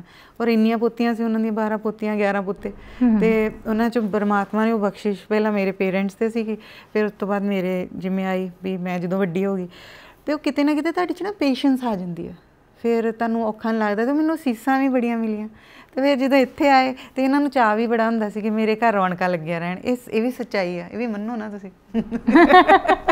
ਤੇ ਉਹ ਫਿਰ ਇਹਨਾਂ ਦੀ ਉਹ ਪੂਰੀ ਨਹੀਂ ਹੋ ਗਈ। ਮੇਰੇ ਜਿੰਨੇ ਮੇਰੇ ਯਾਰ ਦੋਸਤਾਂ ਨੇ ਜੀ ਸ਼ੁਰੂ ਤੋਂ ਲੈ ਕੇ ਰਿਸ਼ਤੇਦਾਰ ਤਾਂ ਚਲੋ ਜਿੰਨੇ ਗਿਣਤੀ ਦੇ ਹੁੰਦੇ ਨੇ, ਹਾਂਜੀ ਲੇਕਿਨ ਯਾਰ ਦੋਸਤ ਕੋਈ ਕਦੀ ਕੋਈ ਅਹਿਮਦਾਬਾਦ ਤੋਂ ਆ ਗਿਆ, ਕੋਈ ਦਿੱਲੀ ਤੋਂ ਜਾਂ ਕਿੱਥੇ ਕਿੱਥੇ ਮੇਰੀ, ਉਹ ਜਦੋਂ ਫਿਰ ਇੱਥੇ ਆਉਂਦੇ ਨਾ, ਤੇ ਇੱਕ ਤੇ ਉਹ ਨੌਨ ਪੰਜਾਬੀ ਨੇ, ਉਹ ਪੰਜਾਬੀ ਕਲਚਰ ਨੂੰ ਨਹੀਂ ਜਾਣਦੇ, ਸਿਰਫ ਉਹ ਸਮਝਦੇ ਸਰਦਾਰ ਜੀ ਨੇ। ਤੇ ਉਹ ਜਦੋਂ ਆਉਂਦੇ ਨਾ, ਤੇ ਫਿਰ ਉਹ ਸਾਨੂੰ ਵੀ ਚੰਗਾ ਲੱਗਦਾ, ਉਹਨਾਂ ਨੂੰ ਵੀ ਚੰਗਾ ਲੱਗਦਾ। ਉਹ ਤਕਰੀਬਨ ਕੋਈ ਨਾ ਕੋਈ ਸਾਲ ਦੇ ਵਿੱਚ ਕੋਈ 2-4 ਵਾਰੀ ਇਹੋ ਜਿਹੇ ਆ ਜਾਂਦਾ ਹੈ ਕਿ ਬਈ ਇਸ ਤਰ੍ਹਾਂ ਮਹਿਮਾਨ ਸਾਡੇ ਘਰ 'ਚ ਆਉਂਦੇ ਆ। ਜਿੱਦਾਂ ਹੁਣ ਤੇ ਪਿਤਾ ਜੀ ਬਿਰਧ ਹੋ ਗਏ, ਇਹਨਾਂ ਦੇ ਦੋਸਤ ਵੀ ਬਿਰਧ ਹੋ ਗਏ, ਨਹੀਂ ਤੇ ਪਿਤਾ ਜੀ ਦੇ ਦੋਸਤ ਵੀ ਸਾਡੇ ਫਾਦਰ ਦੇ ਦੋਸਤ, ਉਹਨਾਂ ਦੀ ਫੈਮਿਲੀ ਪੂਰੀ ਫੈਮਿਲੀ 5-5 4-4 6-6 ਜਣੇ ਸਾਡੇ ਕੋਲ ਆਉਣਗੇ। ਬੇਟਿਆਂ ਦੇ ਪਰਿਵਾਰ ਵੀ, ਬੇਟਿਆਂ ਦੇ ਵੀ, ਮਤਲਬ ਇੱਦਾਂ ਆ ਕਿ ਤੁਹਾਨੂੰ ਅਗਰ ਕੋਈ ਖਿੜੇ ਮੱਥੇ ਮਿਲਦਾ ਆ ਤੇ ਤੁਹਾਡੇ ਤੁਸੀਂ ਕਿਸੇ ਵੱਲ ਜਾਓਗੇ ਨਹੀਂ। ਨਾਈਟ ਸਟੇ ਵਾਲੇ ਬੇਸ਼ੱਕ ਘੱਟ ਵੀ ਹੁੰਦੇ ਹੋਣਗੇ, ਲੇਕਿਨ ਡੇ ਟਾਈਮ ਵਿਜ਼ਿਟ ਵਾਲੇ ਜਿਹੜੇ ਸੀ ਨਾ, ਉਹ ਤਾਂ ਬਹੁਤ ਸੀ ਨਾ, ਕਿ ਨਹੀਂ ਜੀ ਅਸੀਂ ਤਾਂ ਬਾਹਰੋਂ ਆਏ ਹਾਂ, ਲੇਕਿਨ ਅਸੀਂ ਤੁਹਾਨੂੰ 2 ਘੰਟੇ ਮਿਲ ਨਹੀਂ ਆਉਣਾ ਵਾ। ਤੇ ਹੁਣ ਤਾਂ ਤੁਹਾਨੂੰ ਪਤਾ ਪਿਛਲੇ ਸਮੇਂ ਤੋਂ ਇਹ ਵੀ ਕਲਚਰ ਆ ਕਿ ਆਦਮੀ ਸਾਹਮਣੇ ਪੁੱਛ ਲੈਂਦਾ, ਦੱਸ ਹੀ ਦਿੰਦਾ ਕਿ ਲੰਚ ਤੇ ਆਓਗੇ, ਕਿ ਬ੍ਰੇਕਫਾਸਟ ਤੇ ਆਓਗੇ, ਕਿ ਟੀ ਤੇ ਆਓਗੇ। ਕਿ ਇੰਨੇ ਕੋਲੇ ਜੇ ਵੀ ਹੋ ਗਏ ਆਪਾਂ ਲੋਕ, ਹਨਾ, ਕਈ ਥਾਵਾਂ ਤੇ ਆਪਾਂ ਦੇਖਿਆ। ਅਸੀਂ ਇਹ ਵੀ ਜਵਾਬ ਦੇ ਦਿੰਦੇ ਆ ਵੀ ਅੱਜ ਛੁੱਟੀ ਨਹੀਂ, ਤੁਸੀਂ ਫਲਾਣੇ ਦਿਨ ਆਇਓ, ਅੱਜ ਵਿਹਲੇ ਨਹੀਂ, ਹਨਾ। ਕਿਤੇ ਨਾ ਕਿਤੇ ਇਹ ਮੇਰੇ ਵਰਗੀਆਂ ਜਿਹੜੀਆਂ ਘਰੇਲੂ ਔਰਤਾਂ, ਸ਼ਾਇਦ ਉਹਨਾਂ ਨੂੰ ਬੁਰਾ ਲੱਗਦਾ ਹੋਏਗਾ ਜ਼ਰੂਰ ਵੀ, ਕਿਉਂਕਿ ਅਸੀਂ ਲੋਕ ਇਸ ਲਈ ਮੈਂਟਲੀ ਪ੍ਰਪੇਅਰ ਹੁੰਦੇ ਹਾਂ ਵੀ ਕੋਈ ਵੀ ਕਦੀ ਵੀ ਆ ਸਕਦਾ, ਹੈ ਨਾ। ਪਰ ਅਸੀਂ ਜਦੋਂ ਕਿਤੇ ਜਾਣਾ ਹੋਏ ਤੇ ਸਾਨੂੰ ਇਹੋ ਜਿਹਾ ਜਵਾਬ ਮਿਲੇ ਤੇ ਸਾਨੂੰ ਬੁਰਾ ਜ਼ਰੂਰ ਲੱਗੇਗਾ। ਦੇਖੇ ਵੀ ਸੋਚਣ ਵਾਲੀ ਤੁਹਾਨੂੰ ਮੈਂ ਮੇਰੀ ਵੱਲੋਂ ਇੱਕ ਸੁਜੈਸ਼ਨ ਆ, ਮਤਲਬ ਇੰਟਰਵਿਊ ਤੁਸੀਂ ਸਾਡੀ ਕਰਨ ਆਏ ਜੀ, ਲੇਕਿਨ ਤੁਹਾਨੂੰ ਇੱਕ ਸੁਜੈਸ਼ਨ ਹੈ ਤੁਹਾਡੇ ਚੈਨਲ ਵਾਲਿਆਂ ਨੂੰ ਵੀ, ਕਿ ਤੁਸੀਂ ਹੁਣ ਅਗਲਾ ਜਦੋਂ ਵੀ ਕਿਸੇ ਇਸ ਤਰ੍ਹਾਂ ਕਪਲ ਦਾ ਕਰਨ ਜਾਓ ਨਾ, ਤੁਸੀਂ ਇੱਕ ਲਾਈਨ ਉਹਦੇ 'ਚ ਇਹ ਵੀ ਰੱਖੋ ਵੀ ਜੇ ਉਹ ਸਰਵਿਸਮੈਨ ਹੈ ਤੇ ਉਹਨੂੰ ਆਦਮੀ ਨੂੰ ਪੁੱਛਣਾ ਵੀ ਤੁਸੀਂ ਖੁਸ਼ ਜੇ, ਤੇ ਜੇ ਉਹ ਨਹੀਂ ਸਰਵਿਸਮੈਨ, ਸਰਵਿਸ ਲੇਡੀ, ਤੇ ਫਿਰ ਵੀ ਕਿ ਕੀ ਉਹ ਕਿਸ ਢੰਗ ਨਾਲ ਉਹਦਾ ਨਜ਼ਰੀਆ ਕੀ ਹੈ, ਠੀਕ ਹੈ ਨਾ। ਕਿ ਵੀ ਜੇ ਤੁਸੀਂ ਪੈਸੇ ਕਮਾਉਣ ਦੇ ਚੱਕਰ 'ਚ ਫਿਰ ਤੁਸੀਂ ਉਹਦੇ ਕੋਲ ਇਹ ਵੀ ਸਾਰਾ ਕੁਝ ਐਕਸਪੈਕਟ ਕਰੋ ਕਿ ਸਾਰਾ ਕੁਝ ਘਰ ਵੀ ਦੇਖੇ, ਤੇ ਬਸ ਆਹ ਜਿਹੜੇ ਤਲਾਕ ਦੂਜੇ ਤੀਜੇ ਜਿਹੜੇ ਰੋਜ਼ ਦੇ ਰੋਜ਼ ਕਾਰਨ ਬਣਦੇ, ਉਹ ਜ਼ਿਆਦਾਤਰ ਇਹੀ ਆ। ਹੁਣ ਲੜਕੀਆਂ ਜਿਹੜੀਆਂ ਨਾ, ਦੇਖੋ ਕਿੱਡੇ ਵੱਡੇ ਮਰਜ਼ੀ ਆ ਉਹਦੇ 'ਤੇ ਚਲੇ ਜੇ, ਜਿਹਨੂੰ ਖਾਣਾ ਪਕਾਉਣਾ ਨਹੀਂ ਆਉਂਦਾ, ਉਹਨੂੰ ਮੈਨੇਜਮੈਂਟ ਨਹੀਂ ਆਉਂਦੀ, ਤੇ ਫਿਰ ਤੁਸੀਂ ਦੇਖੋ ਕਿਸੇ ਲਈ ਵੀ ਨਾ ਪਕਾਓ, ਲੇਕਿਨ ਕੱਲ੍ਹ ਨੂੰ ਤੁਹਾਡੇ ਆਪਣੇ ਬੱਚੇ ਹੋਣਗੇ ਤੇ ਉਹਨੇ ਤੇ ਕਹਿਣਾ ਮਾਂ ਮੈਨੂੰ ਕੁਛ ਖਵਾ, ਤੁਸੀਂ ਉਹਨੂੰ ਉਦੋਂ ਕਿਹਨੂੰ ਕਹੋਗੇ। ਇਸ ਕਰਕੇ ਲੜਕੀਆਂ ਜਿੰਨੀਆਂ ਮਰਜ਼ੀ ਉੱਚੇ ਚਲੇ ਜਾਣ, ਜੋ ਮਹਾਰਾਜ ਨੇ ਸਾਡਾ ਜੋ ਧਰਮ ਜਾਂ ਸਾਡਾ ਕਲਚਰ ਹੈ ਉਹਦੇ 'ਚ ਜ਼ਿਆਦਾਤਰ ਇਹ ਕੰਮ ਲੜਕੀਆਂ ਦੇ ਹਿੱਸੇ ਆ। ਤੇ ਜਿੱਥੇ ਲੜਕੀਆਂ ਨੂੰ ਨਹੀਂ ਆਉਂਦਾ ਕੰਮ, ਉਸੇ ਜਗ੍ਹਾ 'ਤੇ ਹੀ ਇਹ ਪ੍ਰੋਬਲਮ। ਬਿਲਕੁਲ। ਦੇਖੋ ਆਪਾਂ ਦੋ ਚੀਜ਼ ਜੁੜਦੇ ਹਾਂ, ਤੁਹਾਡੀ ਕੀ ਪੜ੍ਹਾਈ ਲਿਖਾਈ ਆ ਜਾਂ ਤੁਸੀਂ ਕੀ ਕੰਮ ਕਰਦੇ ਹੋ, ਉਸ ਤੋਂ ਪਹਿਲਾਂ ਇੱਕ ਬੇਸਿਕ ਚੀਜ਼ ਹੈ ਕਿ ਮੈਂ ਘਰ ਸੰਭਾਲਣਾ, ਤੁਸੀਂ ਬਾਹਰੋਂ ਕਮਾ ਕੇ ਲਿਆਉਣਾ, ਤੇ ਉਹ ਬੇਸਿਕ ਚੀਜ਼ਾਂ ਨੂੰ ਨਹੀਂ ਅਸੀਂ ਛੱਡ ਸਕਦੇ। ਹਾਂ, ਸਾਡੇ 'ਚ ਕੁਛ ਐਡੀਸ਼ਨ ਹੋ ਸਕਦਾ ਕਿ ਮੈਂ ਪੜ੍ਹ ਲਿਖ ਗਈ, ਮੈਂ ਜੋਬ ਕਰ ਲਈ, ਜਾਂ ਆਪਾਂ ਦੋਨੋਂ ਇੱਕ ਦੂਜੇ ਨੂੰ ਇੰਨੀ ਕੁ ਤਰਜੀਹ ਦੇਣ ਲੱਗ ਗਏ ਕਿ ਤੁਸੀਂ ਮੇਰੀ ਥਕਾਵਟ ਨੂੰ ਸਮਝਦੇ ਹੋ, ਮੈਂ ਤੁਹਾਡੀ ਰਿਸਪੈਕਟ ਨੂੰ ਸਮਝਦਾ। ਮੈਡਮ ਪੇਂਡੂ ਤੁਸੀਂ ਜੇ ਤੁਹਾਡਾ ਕਲਚਰ ਪੇਂਡੂ ਕਲਚਰ ਹੋਵੇ ਨਾ, ਤਾਂ ਤੁਸੀਂ ਪੇਂਡੂ ਕਲਚਰ ਨੂੰ ਈਵਨ ਜਿਹਨੇ ਸੋ ਕਾਲਡ ਕਾਲੋਨੀਜ਼ ਨੇ ਨਾ ਸ਼ਹਿਰਾਂ 'ਚ ਵੀ, ਉਹ ਵੀ ਐਕਚੁਅਲੀ ਪਿੰਡਾਂ ਦੇ ਲੋਕਾਂ ਨੇ ਜਾ ਕੇ ਕਲੋਨੀਆਂ ਬਣਾਈਆਂ ਹੋਈਆਂ ਨੇ। ਜਿਹੜੇ ਸ਼ਹਿਰ ਦੇ ਲੋਕ ਤਾਂ ਉੱਥੇ ਹੀ ਹੈ ਜਿੱਥੇ ਰਹਿੰਦੇ ਆ, ਲੇਕਿਨ ਸਾਡੇ ਪਿੰਡਾਂ ਦੇ ਲੋਕਾਂ ਨੇ ਸ਼ਹਿਰਾਂ ਦੇ ਕੋਲੇ ਜਾ ਕੇ ਇੱਕ ਏਰੀਏ 'ਚ ਨਾਂ ਰੱਖ ਲਏ, ਕੋਈ ਵੀ ਆਹ ਐਵੀਨਿਊ ਫਲਾਣਾ ਬਸੰਤ ਐਵੀਨਿਊ ਦੂਜੇ ਤੀਜੇ। ਉਹ ਜਿਹੜਾ ਕਲਚਰ ਹੈ ਨਾ ਜੀ, ਉਸ ਕਲਚਰ ਦੇ ਵਿੱਚ ਅਸੀਂ ਉੱਥੇ ਚਲੇ ਗਏ। ਅਤੇ ਮੈਂ ਤੁਹਾਨੂੰ ਇੱਕ ਛੋਟੀ ਜਿਹੀ ਗੱਲ ਸੁਣਾਉਣਾ ਆਪਣੇ ਪਿੰਡ ਦੀ, ਆਪਣੀ ਗੱਲ ਦੱਸਦਾ ਜੀ, ਮੈਂ ਕਿਸੇ ਦੀ ਨਹੀਂ ਗੱਲ ਕਰਦਾ। ਉਹ ਪਿੰਡ ਦੀਆਂ ਲੇਡੀਜ਼ ਨੇ ਪੁੱਛਿਆ ਹੋਊਗਾ ਮੇਰਾ ਨਾਂ ਲੈ ਕੇ ਕਿ ਉਹਦੀ ਵਾਈਫ ਪੜ੍ਹੀ ਲਿਖੀ ਨਹੀਂ ਗੀ। ਉਹ ਕਹਿੰਦੇ ਜੀ ਮੈਨੂੰ ਪਤਾ ਨਹੀਂ, ਪੜ੍ਹੀ ਲਿਖੀ ਤਾਂ ਹੋਏਗੀ। ਉਹ ਕਹਿੰਦੇ ਸਰਵਿਸ ਨਹੀਂ ਨਾ ਕਰਦੀ, ਉਹਦੀ ਮਦਰ ਸਰਵਿਸ ਕਰਦੀ ਸੀ, ਜੇ ਉਹ ਪੜ੍ਹੀ ਲਿਖੀ ਹੁੰਦੀ ਤਾਂ ਸਰਵਿਸ ਨਾ ਕਰਦੀ।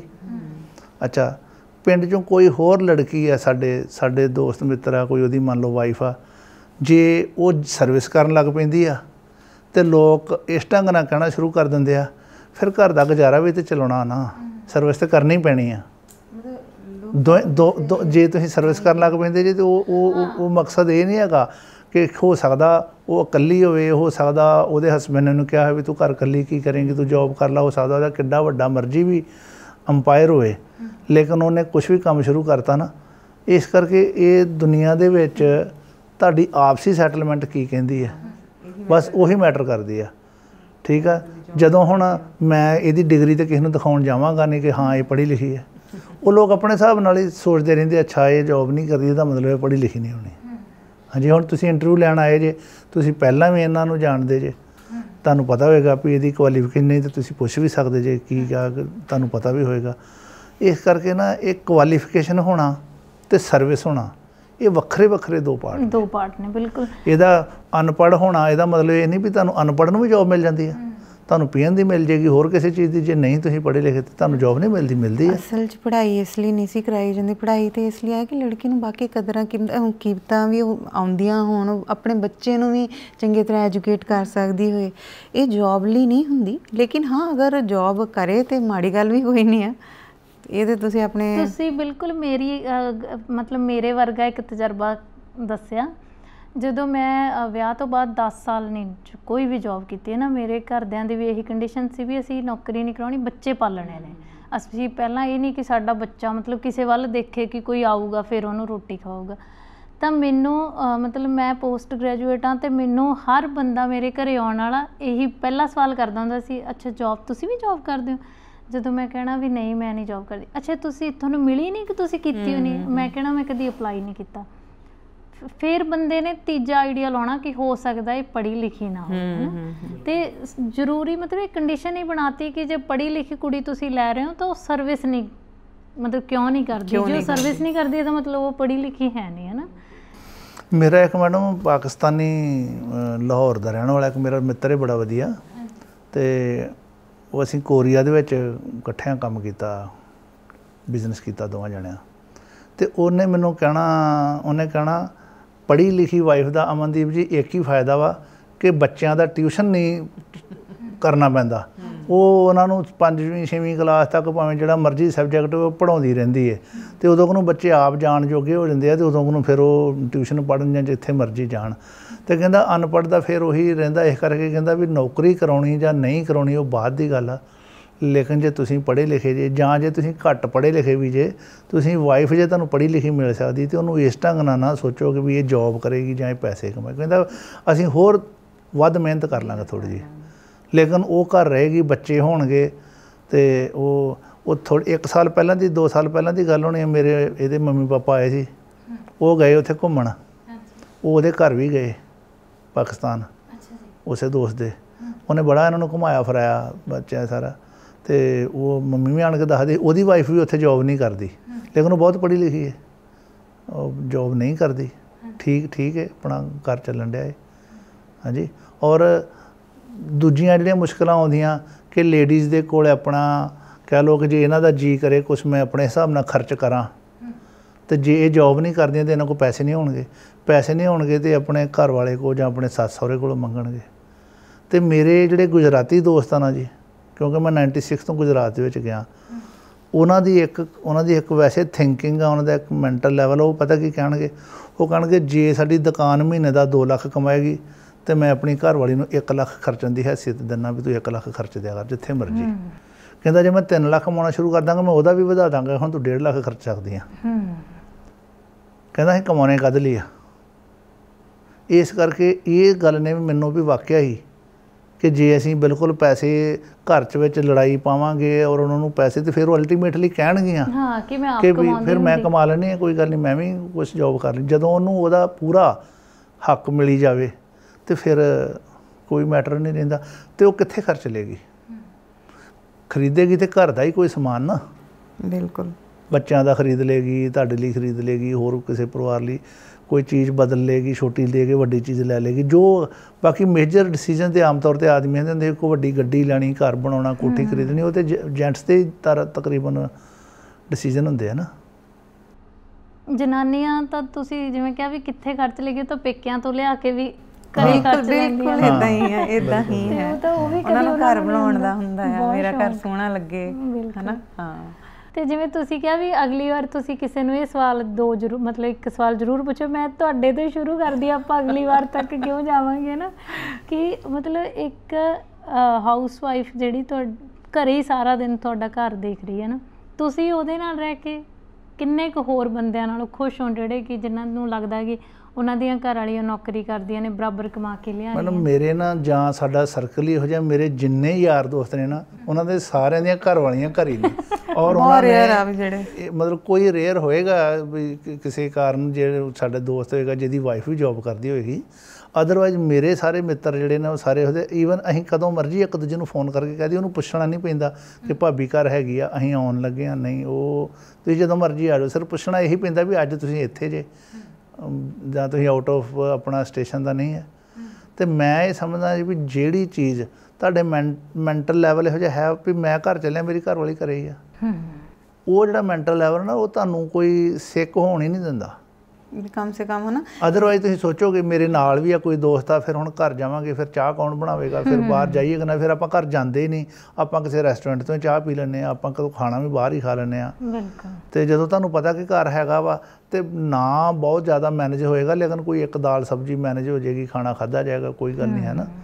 ਇਸ ਕਰਕੇ ਜਿਹੜਾ ਮੈਂ ਤਾਂ ਸਮਝਦਾ ਵੀ ਸਰਕਾਰ ਨੂੰ ਕਰ ਦੇਣਾ ਚਾਹੀਦਾ ਵੀ ਜੈਂਟਸ ਨੂੰ ਜਿਹੜਾ ਨਾ ਵੀ ਇੱਕ ਜਣਾ ਨੌਕਰੀ ਕਰੇ, ਇੱਕ ਤਾਂ ਨੌਕਰੀਆਂ ਦੇ ਜਿਹੜੇ ਨਾ ਪਤਾ ਕੀ ਹੁੰਦਾ ਜਿੱਦਾਂ ਹੀ ਸਾਰੀਆਂ ਆਪਣੇ ਦਿਲ ਦੀਆਂ ਗੱਲਾਂ ਦਾ ਸੱਚੀ ਗੱਲ, ਜਿੱਦਾਂ ਹੀ ਦਰਵਾਜ਼ਾ ਲੰਘਦੇ ਆ ਨਾ ਆਦਮੀ ਦਾ ਤੇ ਇਹੀ ਆ, ਲੇਕਿਨ ਉਹਦੀ ਨਹੀਂ ਚੱਲਦੀ ਤਾਂ ਫਿਰ ਉਹ ਕੀ ਕਰੇਗਾ? ਜ਼ਿਆਦਾ ਨਹੀਂ ਵੀ ਚੱਲਦੀ। ਅੱਛਾ, ਇਹੋ ਜਿਹੀਆਂ ਵੀ ਆ ਜਿਹੜੀਆਂ ਲੇਡੀਜ਼ ਨਹੀਂ ਜੋਬ ਕਰਦੀਆਂ ਪਰ ਉਹ ਉਹਨਾਂ ਦੇ ਹਸਬੈਂਡ ਵਿਚਾਰੇ ਕੁਛ ਨਹੀਂ ਕਹਿ ਸਕਦੇ, ਇੱਦਾਂ ਦੀ ਵੀ ਆਉਣਾ ਪੈਂਦਾ ਕਿ ਨਹੀਂ? ਹਾਂ, ਇੱਦਾਂ ਦੀ। ਪਰ ਹੁਣ ਜਿੱਦਾਂ ਇਹਨਾਂ ਦਾ ਕੀ ਆ ਕਿ ਇਹਨਾਂ ਨੂੰ ਹੈ ਕਿ ਜਿੱਦਾਂ ਇਹ ਇੱਕਦਮ ਅੰਦਰ ਐਂਟਰ ਹੋਏ, ਇਹਨਾਂ ਨੇ ਦੇਖਣਾ, ਮੈਡਮ ਇਹਨਾਂ ਨੂੰ ਦਿਖਣੀ ਚਾਹੀਦੀ ਮੈਂ, ਹੈ ਨਾ, ਵੀ ਇਹ ਹੈਗੀ ਆ ਸਾਹਮਣੇ, ਇਹਨਾਂ ਨੂੰ ਇੱਕ ਸੈਟਿਸਫੈਕਸ਼ਨ ਹੈ ਨਾ। ਅਸਲ 'ਚ ਰਿਸ਼ਤਾ ਹੀ ਇੰਨਾ ਪਿਆਰਾ ਆ, ਤੁਸੀਂ ਇੱਕ ਏਜ 'ਤੇ ਆ ਕੇ ਇਹ ਰਿਸ਼ਤਾ ਸਭ ਤੋਂ ਪਿਆਰਾ ਹੋ ਜਾਂਦਾ। ਕਰ ਸਕਦੇ ਜੇ ਸਰਵੈਂਟ ਰੱਖ ਸਕਦੇ, ਲੇਕਿਨ ਤੁਸੀਂ ਸਰਵੈਂਟ ਨੂੰ ਇੰਨਾ ਟ੍ਰੇਨਡ ਸਰਵੈਂਟ ਤੁਹਾਨੂੰ ਕਦੀ ਵੀ ਨਹੀਂ ਮਿਲੇਗਾ ਕਿ ਤੁਸੀਂ ਕਹੋ ਕਿ ਵੀ ਆਪਾਂ ਗੈਸਟ ਆ ਰਹੇ ਤੇ ਤੂੰ ਕੁਛ ਬਣਾ ਲਈ। ਸਰਵੈਂਟ ਨੂੰ ਤੁਹਾਨੂੰ ਦੱਸਣਾ ਪੈਂਦਾ ਹੈ ਕੀ ਬਣਾਉਣਾ ਹੈ, ਕਿਸ ਤਰ੍ਹਾਂ ਬਣਾਉਣਾ ਹੈ, ਕਿੰਨੇ ਵਜੇ ਬਣਾਉਣਾ ਹੈ, ਠੀਕ ਹੈ ਨਾ। ਉਹ ਮੈਨੇਜਮੈਂਟ, ਇਹ ਜ਼ਰੂਰੀ ਨਹੀਂ ਕਿ ਸਾਰਾ ਕੰਮ ਇਹੀ ਕਰਦੀ ਆ, ਲੇਕਿਨ ਕਰਵਾਉਂਦੀ ਸਾਰਾ ਇਹੀ ਆ। ਆਪ ਕਿੰਨਾ ਕਰਦੀ ਆ, ਭਾਵੇਂ ਜੇ ਨਹੀਂ ਕੋਈ ਸਰਵੈਂਟ ਅੱਜ ਹੋਏਗਾ ਤਾਂ ਸਾਰਾ ਇਹਨੂੰ ਹੀ ਹੋ ਸਕਦਾ ਕਰਨਾ ਪਵੇ, ਲੇਕਿਨ ਇਸ ਤਰ੍ਹਾਂ ਹੁੰਦਾ ਨਹੀਂ। ਤਕਰੀਬਨ ਹਰ ਘਰ ਦੀ ਸਟੋਰੀ ਮੈਂ ਇਹ ਕਹਿ ਰਿਹਾ, ਜਿਹੜੀਆਂ ਘਰ ਵੀ ਲੇਡੀਜ਼ ਰਹਿੰਦੀਆਂ ਉਹ ਮੈਨੇਜਮੈਂਟ ਕਰਦੀਆਂ ਨੇ ਕਿ ਵੀ ਮੇਰਾ ਸਰਵੈਂਟ ਅੱਜ ਆ ਜਾਵੇ ਜਾਂ ਸ਼ਾਮ ਨੂੰ ਆ ਜਾਵੇ, ਜਾਂ ਕਦੋਂ ਗੈਸਟ ਆ ਰਹੇ ਆ ਤੂੰ ਸਵੇਰੇ ਨਾ ਆਵੀਂ ਸ਼ਾਮ ਨੂੰ ਆਈ। ਕਹਿਣ ਦਾ ਮਤਲਬ ਇੱਥੇ ਸਾਡੇ ਇੰਡੀਆ ਦੇ ਵਿੱਚ ਹੈਲਪਰ ਹੈਗੇ ਨੇ, ਫੋਰਨ 'ਚ ਤਾਂ ਨਹੀਂ ਹੈਗੇ, ਉੱਥੇ ਤਾਂ ਕੋਈ ਮਜਬੂਰੀ ਹੈ। ਦੇਖੋ ਤੁਸੀਂ, ਇਹ ਵੀ ਵੱਡੀ ਚੀਜ਼ ਹੈ ਕਿ ਆਪਾਂ ਜਿਵੇਂ ਕਹਿ ਦਿੰਦੇ ਹਾਂ ਕਿ ਫਲਾਣਾ ਬੰਦਾ ਬਾਹਰ ਜਾ ਰਿਹਾ ਹੈ ਨਾ, ਕਮਾ ਰਿਹਾ, ਦੋਨੋਂ ਜੀ ਬਾਹਰ ਜਾ ਰਹੇ ਨੇ, ਪਰ ਕਿੰਨੀਆਂ ਉਹਦੇ ਪਿੱਛੇ ਵੀ ਕਿੰਨੀਆਂ ਦਿੱਕਤਾਂ ਨੇ, ਬਹੁਤ ਦਿੱਕਤਾਂ ਨੇ ਮੈਡਮ। ਉਹ ਜਿਨ੍ਹਾਂ ਨੇ ਦੇਖੀਆਂ ਨੇ ਦਿੱਕਤਾਂ ਉਹੀ ਦੱਸ ਸਕਦੇ ਨੇ। ਤੁਹਾਡੇ ਬੱਚੇ ਕੀ ਮਹਿਸੂਸ ਕਰਦੇ ਨੇ ਜਿਨ੍ਹਾਂ ਨੂੰ ਮਤਲਬ ਸਕੂਲੋਂ ਆ ਕੇ ਦੁਪਹਿਰ ਦੀ ਰੋਟੀ ਵੀ ਉਹਨਾਂ ਨੇ ਤਾਜ਼ੀ ਨਹੀਂ ਖਾਣੀ, ਹੈ ਨਾ। ਫਿਰ ਅੱਜ ਕੱਲ੍ਹ ਜਿਵੇਂ ਤੁਸੀਂ ਕਿਹਾ ਮਾਹੌਲ ਇੱਦਾਂ ਦਾ ਵੀ, ਇਹ ਵੀ ਨਹੀਂ ਵੀ ਜੇ ਤੁਸੀਂ ਅਫੋਰਡ ਕਰ ਸਕਦੇ ਹੋ ਤਾਂ ਤੁਸੀਂ ਘਰ 'ਚ 24 ਘੰਟੇ ਵੀ ਇੱਕ ਨੌਕਰ ਰੱਖ ਲਓਗੇ, ਤੁਸੀਂ ਉਹਦੇ ਲੈ ਕੇ ਵੀ ਇਨਸਿਕਿਉਰ ਹੋ ਜਾਂਦੇ ਹੋ। ਮੈਂ ਤੁਹਾਨੂੰ ਆਪਣੇ ਬਚਪਨ ਦੀ ਗੱਲ ਸੁਣਾਉਂਦੀ ਹਾਂ ਕਿ ਮੇਰੇ ਮਦਰ ਟੀਚਰ ਸੀਗੇ, ਅਤੇ ਜਦੋਂ ਸਕੂਲ ਵਿੱਚ ਨਾ ਰਿਸੈਸ ਸੁਣੀ ਅਤੇ ਜਿਹੜੇ ਉਹ ਉੱਥੋਂ ਦੇ ਲੋਕਲ ਸੀਗੇ ਪੇਰੈਂਟਸ ਹੁੰਦੇ ਸੀ, ਬੱਚਿਆਂ ਦੀ ਨਾ ਗਰਮੀ ਹੋਣੀ, ਸਕੰਜਵੀ ਬਣਾ ਕੇ ਲਿਆਉਣੀ ਉਹਨਾਂ ਨੇ, ਜਾਂ ਉਹਨਾਂ ਦੇ ਗਰਮ ਗਰਮ ਟਿਫਨ ਆਉਣੇ, ਲੰਚ ਬਾਕਸ ਆਉਣੇ, ਅਤੇ ਮਨ 'ਚ ਬੜਾ ਹੋਣਾ ਕਾਸ਼ ਸਾਡੇ ਮੰਮੀ ਵੀ ਘਰ ਹੁੰਦੇ ਅਤੇ ਆਪਾਂ ਵੀ ਗਰਮ ਗਰਮ ਸਾਡੀ ਵੀ ਆਉਂਦੀ, ਜਾਂ ਅਸੀਂ ਘਰ ਜਾਂਦੇ ਸਾਨੂੰ ਗਰਮ ਗਰਮ ਮਿਲਦੀ, ਇਹ ਆਉਣਾ।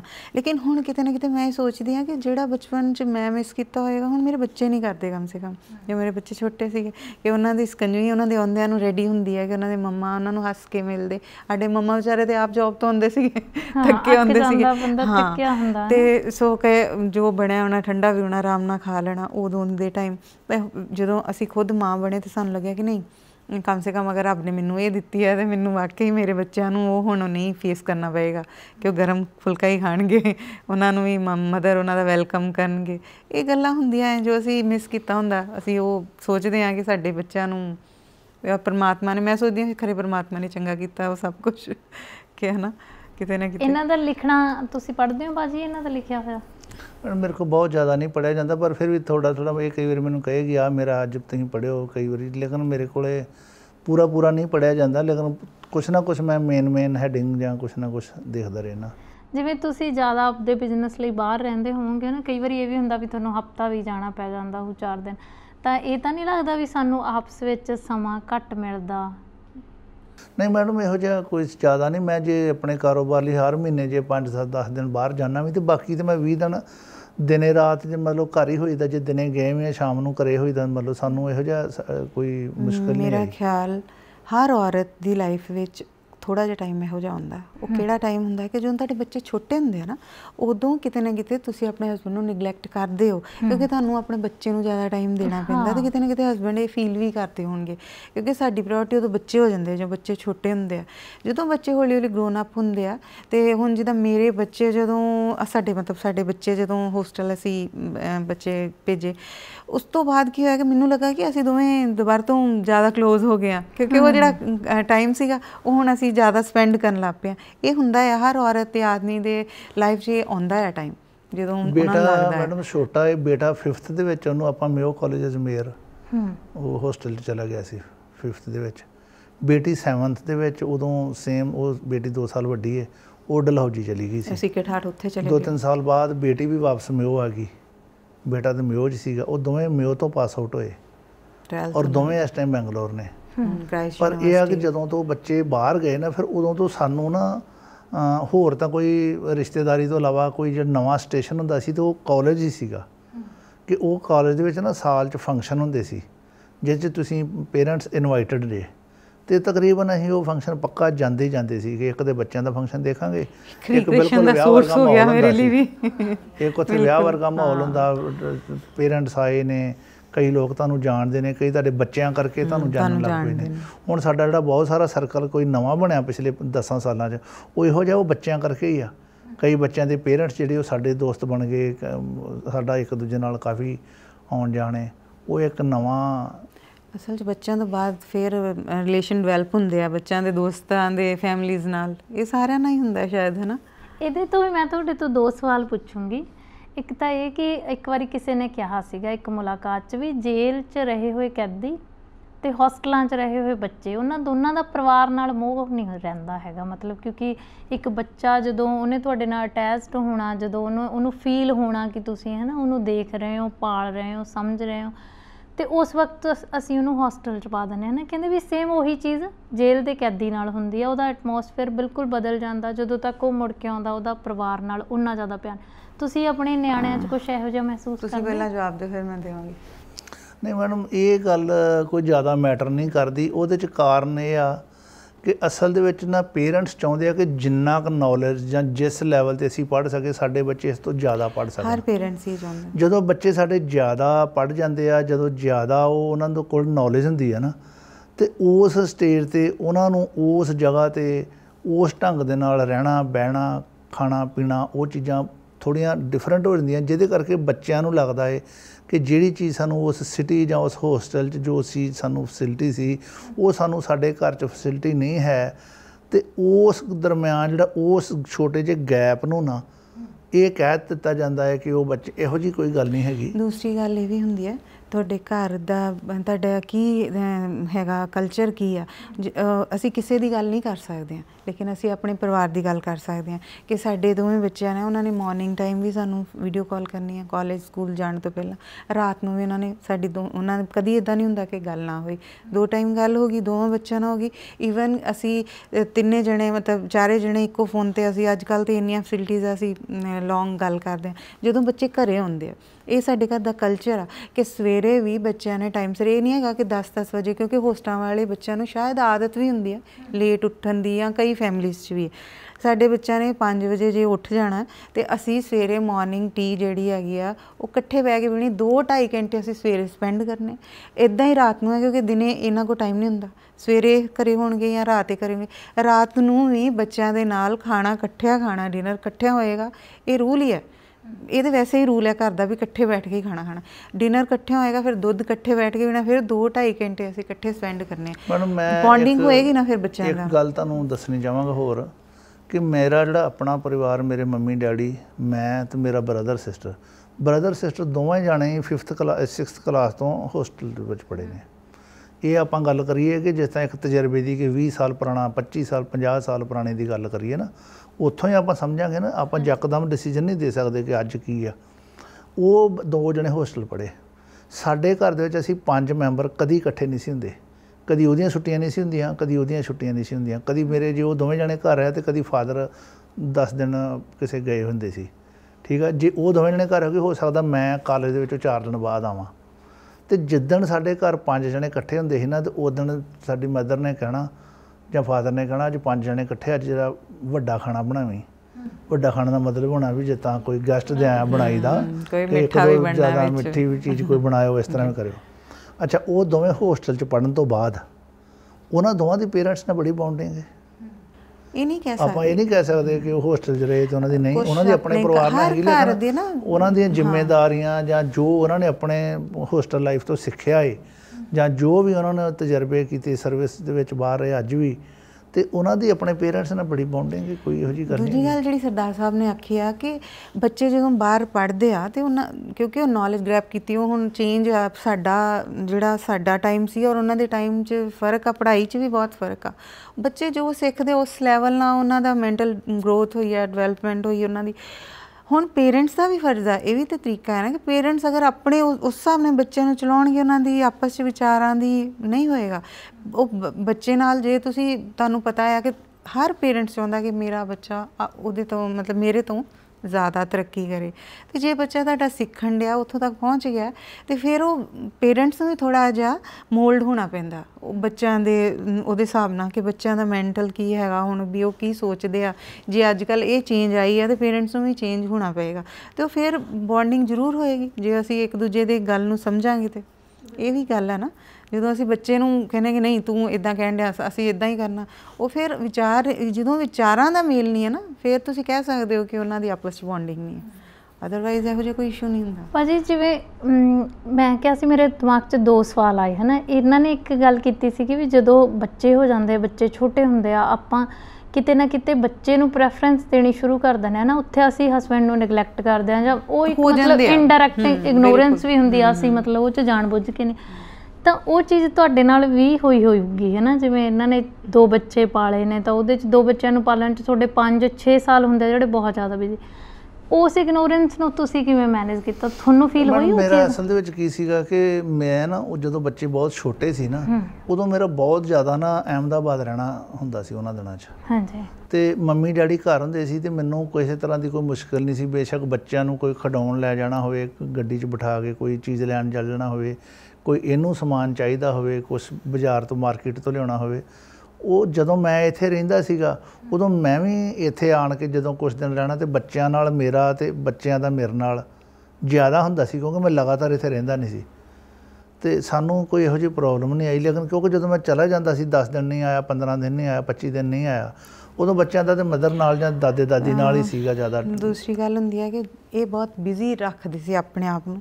ਮੇਰੇ ਕੋਲ ਤੇ ਉਹੀ ਹੈ ਨਾ, ਘਰ ਪਰਿਵਾਰ ਆ, ਬੱਚੇ ਆ, ਲੇਕਿਨ ਇਹਨਾਂ ਕੋਲ ਬਾਹਰ ਦੇ ਹੀ ਬਹੁਤ ਕੰਮ ਸੀਗੇ। ਜਿੱਦਾਂ ਇਹਨਾਂ ਨੇ ਦੱਸਿਆ ਕਿ ਛੋਟੇ ਹੁੰਦਿਆਂ ਤੋਂ ਇਹ 9 ਸਾਲ ਦੇ ਸੀ ਜਦੋਂ ਤੋਂ ਇਹਨਾਂ ਨੂੰ ਘਰ ਦੀਆਂ 9 ਸਾਲ ਦੇ ਜਦੋਂ ਤੋਂ ਇਹਨਾਂ ਨੂੰ ਘਰ ਦੀਆਂ ਜ਼ਿੰਮੇਵਾਰੀਆਂ ਛੋਟੀਆਂ ਦੇ ਦਿੱਤੀਆਂ ਗਈਆਂ। ਸੋ ਇਹ ਲੋੜ ਤੋਂ ਵੱਧ ਬਿਜ਼ੀ ਰਹਿੰਦੇ। ਜਦੋਂ ਤੁਸੀਂ ਬਿਜ਼ੀ ਰਹਿੰਦੇ ਹੋ ਨਾ, ਤੁਹਾਡੇ ਮਨ 'ਚ ਗੱਲ ਵੀ ਨਹੀਂ ਆਉਂਦੀ ਕਿਤੇ ਨਾ ਕਿਤੇ। ਮੈਡਮ ਅਸੀਂ ਪਿਛਲੇ ਦੇਖੋ ਮਤਲਬ ਉਸ ਗੱਲ ਨੂੰ ਲੋਕਾਂ ਨੇ ਸੋ ਕਾਲਡ ਅੱਤਵਾਦ ਦਾ ਨਾਮ ਹੀ ਦਿੱਤਾ। ਜਦੋਂ 84 ਦਾ 80 ਦਾ ਦੌਰ ਸੀਗਾ, ਅਸੀਂ ਉਹਨਾਂ ਦਿਨਾਂ 'ਚ ਵੀ ਪਿੰਡ ਹੀ ਰਹੇ। ਅਸੀਂ ਕੋਈ ਇੱਥੋਂ, ਸਾਡੀ ਰਾਈਸ ਮਿਲ ਵੀ ਪਿੰਡ 'ਚ ਸੀ, ਅਸੀਂ ਕੋਈ ਇੱਥੋਂ ਚੇਂਜ ਨਹੀਂ ਕੀਤਾ। ਸਾਰਾ ਪਰਿਵਾਰ ਜੋਬ ਕਰਦਾ ਸੀ, ਸਾਡਾ ਸਾਰਾ ਪਰਿਵਾਰ ਸਵਾਏ ਚਾਚਾ ਜੀ ਤੋਂ। ਚਾਚੀ ਵੀ ਜੋਬ, ਚਾਚਾ ਜੀ ਵੀ ਉਦੋਂ ਬਿਜ਼ਨਸ ਦੇਖਦੇ ਸੀ ਤੇ ਅਸੀਂ ਪਿੰਡ ਦੇ ਵਿੱਚ ਹੀ ਰਹੇ ਹਾਂ। ਤੇ ਪਿੰਡ ਦੇ ਵਿੱਚ ਹੀ ਅੱਜ ਵੀ ਤੁਸੀਂ ਇੱਥੇ ਪਿੰਡ 'ਚ ਹੀ ਆਏ ਜੇ। ਆਪਾਂ ਜਿਹੜਾ ਇਹ ਆ ਬੱਚਿਆਂ ਦੇ ਕਹਿ ਲਓ, ਕੋਈ ਅਸੀਂ ਬੱਚਿਆਂ ਨੂੰ ਪਿੰਡ ਨਾਲ ਜੋੜਿਆ। ਉਹ ਹੁਣ ਵੀ ਆਉਂਦੇ, ਜਿੱਥੋਂ ਮਰਜ਼ੀ ਉਹਨਾਂ ਨੇ ਪਿੰਡ 'ਚ ਹੀ ਆਉਣਾ ਹੈ। ਅਸੀਂ ਸ਼ਹਿਰੀ ਕਲਚਰ ਅਪਣਾਇਆ ਨਹੀਂ। ਔਰ ਅਸੀਂ ਬਹੁਤ ਸਾਰੀਆਂ ਚੀਜ਼ਾਂ ਦੇ ਇਹੋ ਜਿਹੇ ਜਿਸ ਤਰ੍ਹਾਂ ਤੁਸੀਂ ਕਹਿ ਲਓ ਕਿ ਜਿਸ ਤਰ੍ਹਾਂ ਮਾਰਕੀਟ ਦੇ ਵਿੱਚ, ਸ਼ਹਿਰ ਦੇ ਵਿੱਚ ਰਹਿਣ ਵਾਲੇ ਬੱਚਿਆਂ ਨੂੰ ਜੋ ਫੈਸਿਲਿਟੀਜ਼ ਹੁੰਦੀਆਂ, ਪਿੰਡ ਵਾਲਾ ਤਾਂ ਹਫ਼ਤੇ 'ਚ ਇੱਕ ਦਿਨ ਜਾਏਗਾ। ਤੇ ਫਿਰ ਇਗਨੋਰੈਂਸ ਵਾਲੀ ਜਾਂ ਵੀ ਹਸਬੈਂਡ ਇਗਨੋਰ ਹੁੰਦਾ ਜਾਂ ਵਾਈਫ ਕਿਤੇ ਚਲੀ ਜਾਂਦੀ, ਕੋਈ ਸਮਝੋ ਸਾਡੇ ਕੋਲ ਦੂਜੇ ਜੇ ਅਸੀਂ ਜਾਵਾਂਗੇ ਸਾਨੂੰ ਇਕੱਠਿਆਂ ਗੱਡੀ 'ਚ ਜਾਣਾ ਪੈਣਾ। ਜੇ ਅਸੀਂ ਅੱਜ ਅੰਮ੍ਰਿਤਸਰ ਜਾਣ ਦਾ ਕੋਈ ਪਲਾਨ ਕੀਤਾ ਹੈ ਜਾਂ ਜਲੰਧਰ, ਤੇ ਅਸੀਂ ਗੱਡੀ 'ਚ ਜਾਵਾਂਗੇ ਤੇ ਫਿਰ 4 ਹੀ ਜਾਵਾਂਗੇ ਨਾ, ਜਾਂ 5 ਜਿੰਨੇ ਵੀ ਆਪਾਂ ਮੈਂਬਰਾਂ ਕਰਦੇ। ਇਸ ਕਰਕੇ ਇਹ ਸਾਰੀਆਂ ਕਹਾਣੀਆਂ ਉੱਥੇ ਆਣ ਕੇ ਨਾ ਜੀ ਕਹਾਵਤਾਂ ਬਣ ਜਾਂਦੀਆਂ ਨੇ ਕਿ ਉਹ ਤੇ ਜੀ ਇਸ ਤਰ੍ਹਾਂ ਜਿੱਦਾਂ ਤੁਸੀਂ ਕਿਹਾ ਕਿ ਬੱਚੇ ਹੋਸਟਲ ਜਾਂਦੇ, ਇਹ ਹਰ ਮੈਂਬਰ ਦੀ ਵੱਖਰੀ ਸਟੋਰੀ ਹੈ। ਇਹੋ ਜਿਹੀ ਕੋਈ ਜਿਵੇਂ ਹੁਣ ਬੇਟੀ ਤੁਹਾਡੀ ਹੈ ਨਾ ਪੜ੍ਹ ਰਹੀ ਆ, ਤੇ ਬੱਚਾ ਜਦੋਂ ਪੜ੍ਹਦਾ ਉਹਨੂੰ ਵੀ ਚਾਹੇ ਆਪਾਂ ਸਮੇਂ ਦੇ ਹਿਸਾਬ ਨਾਲ ਕਹਿ ਲਈਏ, ਉਹਨੂੰ ਲੱਗਦਾ ਹੁੰਦਾ ਵੀ ਮੈਂ ਜੋਬ ਜ਼ਰੂਰ ਕਰੂੰਗਾ ਹੈ ਨਾ, ਤੇ ਅੱਗੋਂ ਤੁਸੀਂ ਬੇਟੇ ਦਾ ਵੀ ਵਿਆਹ ਕਰੋਗੇ ਤੇ ਉਹਦੇ ਲਈ ਵੀ ਸੇਮ ਇਹੀ ਚੀਜ਼ ਸੋਚੋਗੇ ਕਿ ਜੇ ਹੋ ਸਕੇ ਉਹ ਇੱਕ ਹਾਊਸਵਾਈਫ ਨਾਲ ਹੈ ਨਾ, ਮਤਲਬ ਹਾਊਸ ਵਾਈਫ ਹੋਵੇ ਉਹਦੀ ਘਰ ਵਾਲੀ, ਉਹ ਸਾਦਾ ਕਿਤੇ ਸਾਡੇ ਕਲੈਸ਼ ਵੀ ਕਰਨ। ਤੇ ਬੇਟੀ ਲਈ ਕੀ ਸੋਚਦੇ ਹੋ ਵੀ ਉਹਨੂੰ ਜੌਬ ਕਰਨੀ ਚਾਹੀਦੀ ਹੈ? ਮੈਂ ਐਜ਼ ਏ ਮਦਰ ਮੈਂ ਤਾਂ ਜ਼ਰੂਰ 100 ਔਰ ਪਾਪਾ ਵੀ ਕਿਤੇ ਨਾ ਕਿਤੇ ਇਹ ਇੱਕ ਸੱਚਾਈ ਹੈ ਕਿ ਅਸੀਂ ਵਾਈਫ ਲਈ ਕੁਛ ਵੀ ਸੋਚ ਸਕਦੇ ਪਰ ਆਪਣੀ ਬੇਟੀ ਲਈ ਕੁਛ ਡਿਫਰੈਂਟ ਸੋਚਦੇ ਹਾਂ। ਇਹ 'ਚ ਕੋਈ ਉਹ ਨਹੀਂ ਹੈਗੀ ਕਿੰਤੂ ਪਰੰਤੂ ਵਾਲੀ ਗੱਲ ਨਹੀਂ ਹੈ ਕਿ ਮੈਂ ਤੁਹਾਨੂੰ ਉਹ ਨਹੀਂ ਕਰਦੀ। ਨਾਲੇ ਤੁਹਾਡੇ ਤੇ ਉਹਦੇ ਸਮੇਂ 'ਚ ਬਹੁਤ ਫਰਕ ਵੀ ਪੈ ਗਿਆ, 25 ਸਾਲ ਦਾ ਅਰਸਾ ਹੋ ਗਿਆ ਉਸ ਚੀਜ਼ ਨੂੰ। ਬਿਲਕੁਲ, ਇਹ ਸਰਦਾਰ ਸਾਹਿਬ ਕਹਿਣਗੇ ਕਿ ਹਾਂ ਪਹਿਲਾਂ ਜੌਬ, ਉਸ ਤੋਂ ਬਾਅਦ ਤਾਂ ਵਿਆਹ ਬਾਰੇ ਸੋਚਾਂਗੇ, ਇਹ ਹੈਗਾ। ਹਾਂ, ਔਰ ਡਾਟਰ ਇਨ ਲਾ ਬਾਰੇ ਮੈਂ ਇਹ ਸੋਚਦੀ ਕਿ ਹਾਂ ਬਿਲਕੁਲ ਉਹਨੂੰ ਵੀ ਜੌਬ ਕਰਨੀ ਚਾਹੀਦੀ ਹੈ। ਉਹ ਕਿਤੇ ਨਾ ਕਿਤੇ ਇਹ ਹੋ ਜਾਂਦਾ ਹੈ ਕਿ ਠੀਕ ਹੈ ਜੌਬ ਕਰੇਗੀ, ਪਰ ਮੈਂ ਕਿਹਾ ਵੀ ਤੁਸੀਂ ਇਹ ਨਹੀਂ ਸੋਚ ਸਕਦੇ। ਮੈਂ ਆਪਣੀ ਗੱਲ ਕਰਦੀ ਹਾਂ ਵੀ ਜਿੱਦਾਂ ਹੁਣ ਅਸੀਂ ਨੂੰਹਾਂ ਸੀ ਜਦੋਂ ਅਸੀਂ ਸੀਗੀਆਂ, ਹੁਣ ਸਾਡੇ ਪੇਰੈਂਟਸ ਨੂੰ ਨਹੀਂ ਕੋਈ, ਉਹਨਾਂ ਨੂੰ ਸਾਨੂੰ ਪਤਾ ਹੈ ਕਿ ਜੇ 4 ਵੱਜ ਗਿਆ ਤਾਂ ਚਾਹ ਦਾ ਟਾਈਮ ਇਹਨਾਂ ਦੇ ਟੇਬਲ 'ਤੇ ਚਾਹ ਹੋਣੀ ਚਾਹੀਦੀ ਹੈ, ਪਿਤਾ ਜੀ ਦੇ ਮਾਤਾ ਜੀ ਦੇ। ਮੈਂ ਇਹਨਾਂ ਨੂੰ ਕਈ ਵਾਰੀ ਹੱਸਦੀ ਹੁੰਦੀ ਹਾਂ ਕਿ ਅੱਗੋਂ ਨਹੀਂ ਤੁਸੀਂ ਐਕਸਪੈਕਟ ਕਰ ਸਕਦੇ, ਤੇ ਕਹਿੰਦੇ ਨਹੀਂ ਤੂੰ ਐਵੇਂ ਕਹਿੰਦੀ ਹੈ, ਤੂੰ ਵੇਖੀ ਸਹੀ ਹੈ ਵੀ ਮੇਰੀ ਨੂੰ ਵੀ ਬਣਾ ਕੇ ਪਿਲਾਇਆ ਕਰੇਗੀ। ਮੈਂ ਕਿਹਾ ਚਲੋ ਪਰਮਾਤਮਾ ਕਰੇ ਇੱਦਾਂ ਹੋਏ, ਪਰ ਟਾਈਮ ਚੇਂਜ ਆ। ਹੁਣ ਅਸੀਂ ਉਹੋ ਜਿਹਾ ਸਾਰਾ ਕੁਝ ਐਕਸਪੈਕਟ ਨਹੀਂ ਕਰ ਸਕਦੇ। ਸਾਨੂੰ ਮੈਂਟਲੀ ਪ੍ਰਿਪੇਅਰ ਹੋਣਾ ਪੈਣਾ ਇਹਨਾਂ ਗੱਲਾਂ ਲਈ ਵੀ ਜੌਬ ਕਰਨੀ ਆ ਬੱਚਿਆਂ ਨੇ, ਤੇ ਉਹ ਸਾਡੇ ਵਾਂਗਾ ਨਹੀਂ ਕਰਨਗੇ। ਭਾਜੀ ਇਸ ਸਵਾਲ ਦਾ ਜਵਾਬ ਤੁਸੀਂ ਦਿਓ, ਕੁੜੀ ਨੂੰ ਵਿਆਹ ਤੋਂ ਬਾਅਦ ਸਹੁਰੇ ਪਰਿਵਾਰ 'ਚ ਕਿਵੇਂ ਰਹਿਣਾ ਚਾਹੀਦਾ? ਇੱਕ ਮੁੰਡਾ ਕੀ ਸੋਚਦਾ, ਜਾਂ ਤੁਸੀਂ ਆਪਣੇ ਪੇਰੈਂਟਸ ਨਾਲ ਵੀ ਇੰਨਾ ਸਾਲ ਰਹੇ ਹੋ, ਉਹਨਾਂ ਨੇ ਵਿਆਹ ਤੋਂ ਪਹਿਲਾਂ ਵੀ ਗੱਲ ਕੀਤੀ ਹੋਊਗੀ ਕਿ ਸਾਨੂੰ ਐਵੇਂ ਦੀ ਨੂੰਹ ਚਾਹੀਦੀ ਹੈ, ਹੈ ਨਾ, ਤੇ ਤੁਸੀਂ ਕੀ ਸੋਚਦੇ ਹੋ ਕੁੜੀ ਨੂੰ ਕਿਵੇਂ ਰਹਿਣਾ ਚਾਹੀਦਾ? ਨਹੀਂ ਮੈਡਮ, ਇਹ ਜਿਹੜਾ ਤੁਹਾਡਾ ਸਵਾਲ ਹੈ ਨਾ ਜੀ, ਉਹਦਾ ਇਹ ਸਵਾਲ ਹੀ ਤੁਸੀਂ ਥੋੜ੍ਹਾ ਦੂਸਰੇ ਤਰੀਕੇ ਨਾਲ ਪੁੱਛਿਆ, ਲੇਕਿਨ ਮੈਂ ਜਿਹੜਾ ਤੁਹਾਡਾ ਜਵਾਬ ਦੇਣ ਲੱਗਾ ਉਹ ਇਹ ਆ ਕਿ ਹਰ ਪਰਿਵਾਰ ਦੀ, ਜਿੱਥੇ ਲੜਕੀ ਨੇ ਵਿਆਹੀ ਜਾਣਾ ਨਾ ਜੀ, ਲੜਕੀ ਦੀ ਕੋਈ ਮਰਜ਼ੀ ਨਹੀਂ ਹੈ। ਇਹ ਮੈਨੂੰ ਸੁਣ ਕੇ ਹੈਰਾਨੀ ਹੋਈ। ਦੇਖੋ, ਜੇ ਤੁਸੀਂ ਲੜਕੇ ਵਾਲਿਆਂ ਦੇ ਪਰਿਵਾਰ ਦਾ ਤੁਹਾਨੂੰ ਅਡੋਪਟ ਕਰਨਾ ਪੈਣਾ ਕਲਚਰ। ਹੁਣ ਕੋਈ ਘਰ ਹੈ ਉਹ ਸਵੇਰੇ ਉੱਠ ਕੇ 5 ਵਜੇ ਦੌੜਨ ਚਲਾ ਜਾਂਦਾ ਹੈ, ਕੋਈ ਸਵੇਰੇ ਵਜੇ ਉੱਠ ਕੇ ਸਿਰਫ ਚਾਹ ਹੀ ਪੀਂਦਾ ਹੁੰਦਾ। ਹੁਣ ਤੁਸੀਂ ਇਸ ਘਰ 'ਚੋਂ ਜਾ ਕੇ ਦੂਜੇ ਘਰ 'ਚ ਜਾਂਦੇ ਜੀ, ਉਹਨਾਂ ਦਾ ਕੀ ਕਲਚਰ ਹੈ? ਜੇ ਉਹ ਘਰ ਸੁੱਤੇ ਨਹੀਂ ਉੱਠਦੇ ਤਾਂ ਤੁਸੀਂ ਜਾ ਕੇ ਉਹਨਾਂ ਨੂੰ 5 ਵਜੇ ਉਠਾਉਣਾ ਸ਼ੁਰੂ ਕਰ ਦੋਗੇ, ਤੇ ਨੈਚੁਰਲੀ ਆ ਕਿ ਉਹ ਤੁਹਾਨੂੰ ਕੁਛ ਕੋਈ ਘਰ ਲੇਟ ਨਾਈਟ ਜਾਗਦੇ ਆ ਤੇ ਕੋਈ ਅਰਲੀ ਮਾਰਨਿੰਗ ਉੱਠ ਜਾਂਦੇ ਆ। ਤੁਹਾਨੂੰ ਤਾਂ ਉੱਥੋਂ ਦਾ ਕਲਚਰ, ਫਿਰ ਤੁਸੀਂ ਕੁਛ ਸਮਾਂ ਬਾਅਦ ਉਹਨੂੰ ਮਤਲਬ ਜਿਹਨੂੰ ਕਹਿੰਦੇ ਆ ਕਿ ਇੱਕ ਦੂਜੇ ਦੀ ਆਪਸੀ ਸਹਿਮਤੀ ਨਾਲ ਕੁਛ ਤੁਸੀਂ ਬਣਾ ਸਕਦੇ ਜੇ। ਜਿਹੜਾ ਤੁਹਾਡਾ ਸਵਾਲ ਹੈ ਕਿ ਤੁਸੀਂ ਜੋ ਮਰਜ਼ੀ ਸੋਚ, ਤੁਹਾਡੀ ਵੀ ਮੈਰਿਜ ਹੋਈ, ਤੁਸੀਂ ਵੀ ਦੂਜੇ ਘਰ ਵਿਆਹੇ ਗਏ, ਤੁਹਾਡੇ ਘਰ ਦਾ ਕੋਈ ਕਲਚਰ ਹੋਏਗਾ ਇੱਕ, ਠੀਕ ਆ, ਲੇਕਿਨ ਤੁਹਾਡਾ ਉਹ ਕਲਚਰ ਸੇਮ ਕਲਚਰ ਨਹੀਂ ਹੋਏਗਾ। ਬਹੁਤ ਜੇ ਅਸੀਂ ਖੇਤੀਬਾੜੀ ਵਾਲੇ ਹਾਂ, ਦੂਜੇ ਵੀ ਖੇਤੀਬਾੜੀ ਵਾਲੇ, ਹੋ ਸਕਦਾ ਅਸੀਂ ਗੰਨਾ ਬੀਜਦੇ ਹੋਈਏ, ਹੋ ਸਕਦਾ ਤੁਸੀਂ ਨਰਮਾ ਬੀਜਦੇ ਹੋ, ਸਾਡਾ ਸਿਸਟਮ ਹੀ ਟਾਈਮਿੰਗ ਹੀ ਗਲਤ ਹੈ ਤੁਹਾਡੇ ਨਾਲੋਂ। ਬਿਲਕੁਲ ਠੀਕ ਆ ਨਾ ਜੀ। ਕੁਛ ਉਸ ਮਹੀਨੇ 'ਚ ਤੁਸੀਂ ਵੱਢਣ ਡੇ ਜੇ, ਅਸੀਂ ਉਸ ਮਹੀਨੇ 'ਚ ਬੀਜਣ ਡੇ ਹਾਂ। ਇਸ ਕਰਕੇ ਲੜਕੀ ਦਾ ਉਸ ਘਰ 'ਚ ਜਾਣ ਤੋਂ ਬਾਅਦ ਉੱਥੋਂ ਦਾ ਕਲਚਰ ਅਡੋਪਟ ਕਰਨਾ ਪੈਂਦਾ। ਅਲਟੀਮੇਟਲੀ ਇੱਕ ਇਹਦਾ ਮਤਲਬ ਇਹੀ ਹੈ ਇੱਕ ਜਵਾਬ ਕਿ ਲੜਕੀ ਨੂੰ ਐਡਜਸਟ ਕਰਨਾ ਹੀ ਪੈਂਦਾ, ਜਿੰਨਾ ਮਰਜ਼ੀ ਤੁਸੀਂ ਪੜ੍ਹੇ ਲਿਖੇ ਵੀ ਹੋ। ਕਲੈਸ਼ਿਸ ਹੋਣ ਦਾ ਕਾਰਨ ਮੇਨ ਅੱਜ ਕੱਲ੍ਹ ਇਹੀ ਹੈ ਕਿ ਲੜਕੀ ਇਸ ਗੱਲ ਨੂੰ ਨਹੀਂ ਮੰਨਦੀ ਪਈ। ਉਹ ਕਿਤੇ ਨਾ ਕਿਤੇ ਉਹਦੀ ਪਰਵਰਿਸ਼ ਵਿੱਚ ਵੀ ਹੈ ਕਿ ਪੇਰੈਂਟਸ ਕਹਿੰਦੇ ਨਹੀਂ ਬੇਟਾ ਬੇਟੀ ਬਰਾਬਰ ਆ।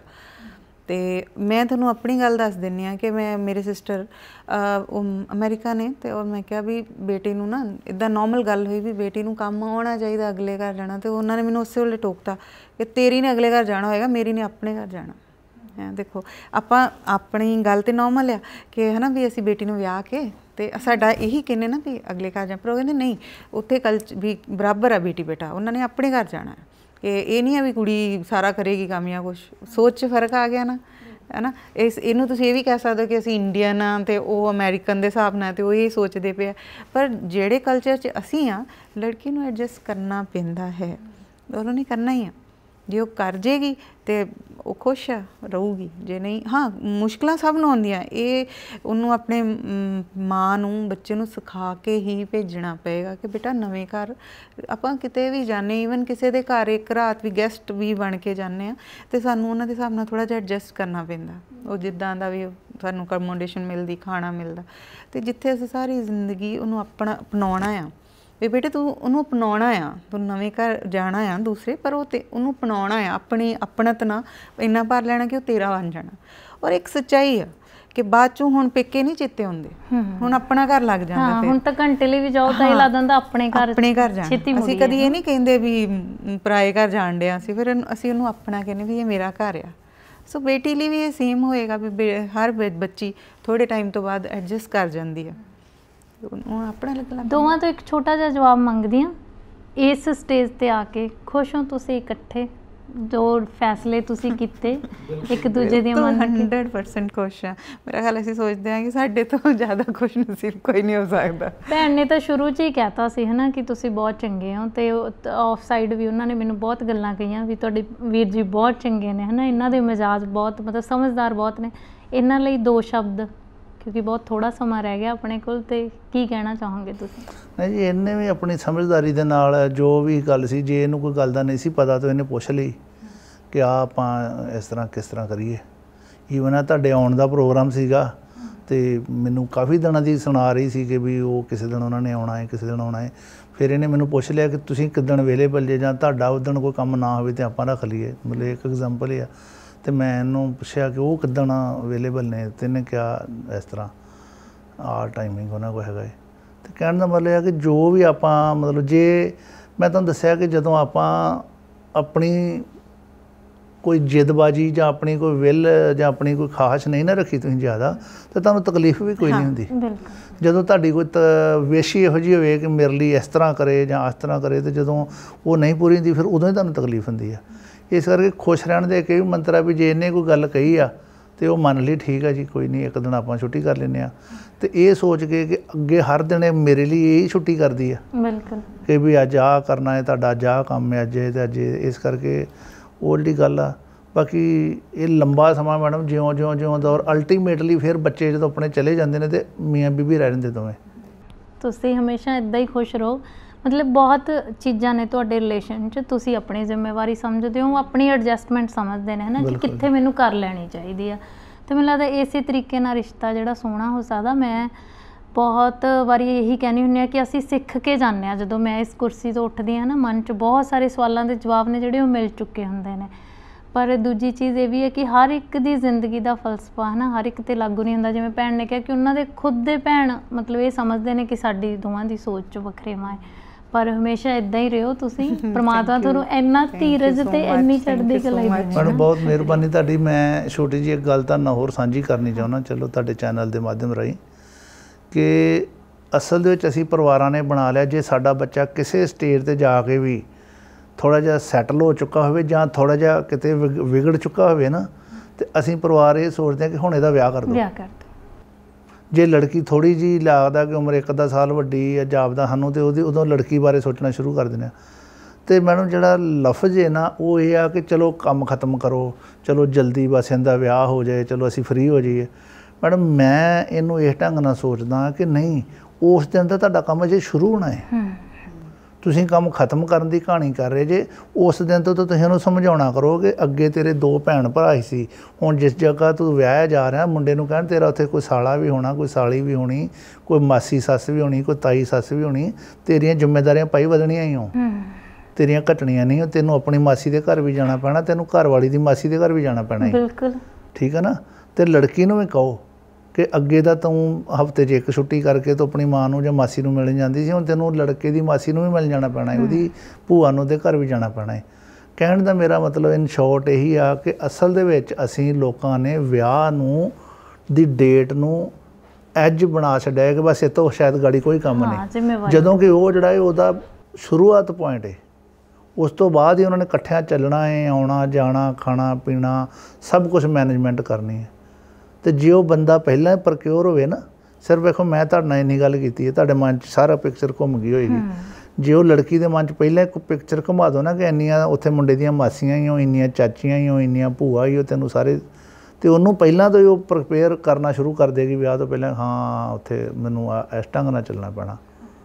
ਇਸ ਕਰਕੇ ਜਿਹੜਾ ਅੱਜ ਦਾ ਤੁਹਾਡਾ ਟੌਪਿਕ ਸੀ ਨਾ ਜੀ, ਉਹ ਉਹਨਾਂ ਲੋਕਾਂ ਦੇ ਲਈ ਜਿਹੜੇ ਲੋਕ ਮਤਲਬ ਕੋਈ ਉਹਨਾਂ ਦੇ ਪਰਿਵਾਰ ਦੀਆਂ, ਹੋ ਸਕਦਾ ਕੋਈ ਮੇਰੀ ਗੱਲ ਸੁਣ ਕੇ, ਕੋਈ ਤੁਹਾਡੀ ਸੁਣ ਕੇ, ਕੋਈ ਇਹਨਾਂ ਦੀ ਸੁਣ ਕੇ, ਕੋਈ ਉਹਨੂੰ ਲੱਗੇ ਵੀ ਜੇ ਇਹ ਇਸ ਤਰ੍ਹਾਂ ਕਰ ਰਹੇ ਤੇ ਅਸੀਂ ਵੀ ਇਸ ਤਰ੍ਹਾਂ ਕਰ ਲੈਂਦੇ ਹਾਂ। ਬਿਲਕੁਲ ਬਹੁਤ ਖੂਬਸੂਰਤ ਗੱਲਾਂ ਸੀ ਇਸ ਰਿਸ਼ਤੇ ਦੀਆਂ, ਤੁਸੀਂ ਵੀ ਜ਼ਰੂਰ ਬਹੁਤ ਕੁਝ ਸਿੱਖਦੇ ਹੋ। ਪਰ ਮੈਨੂੰ ਇੱਕ ਚੀਜ਼ ਬਹੁਤ ਸੋਹਣੀ ਲੱਗੀ ਕਿ ਭੈਣ ਨੇ ਇਹ ਕਿਹਾ ਕਿ ਜਦੋਂ ਵੀ ਆਪਾਂ ਕਿਸੇ ਘਰੇ ਜਾਂਦੇ ਹਾਂ ਤਾਂ ਇਸ ਚੀਜ਼ ਨੂੰ ਮਨ 'ਚ ਲੈ ਕੇ ਚੱਲੋ ਕਿ ਐਡਜਸਟਮੈਂਟ ਤੁਹਾਨੂੰ ਕਰਨੀ ਪੈਣੀ ਆ। ਖਾਸ ਕਰਕੇ ਕੁੜੀਆਂ ਨੇ ਜਿਹੜੀਆਂ, ਉਹਨਾਂ ਨੂੰ ਵਿਆਹ ਦਾ ਰਿਸ਼ਤਾ ਜਦੋਂ ਤੁਸੀਂ ਸਮਝਾਉਂਦੇ ਹੋ ਤਾਂ ਇਹ ਵੀ ਸਮਝਾਓ ਕਿ ਤੁਸੀਂ ਇੱਕ ਨਵੇਂ ਘਰ 'ਚ ਜਾ ਰਹੇ ਹੋ, ਉਹਨਾਂ ਨੂੰ ਤੁਸੀਂ ਬਹੁਤ ਜ਼ਿਆਦਾ ਆਪਣੇ ਮੁਤਾਬਕ ਨਹੀਂ ਚਲਾ ਸਕਦੇ, ਪਰ ਹਾਂ ਮੋਹ ਤੇ ਆਪਣੱਤ ਨਾਲ ਆਪਣੇ ਜ਼ਰੂਰ ਕਰ ਸਕਦੇ ਹੋ।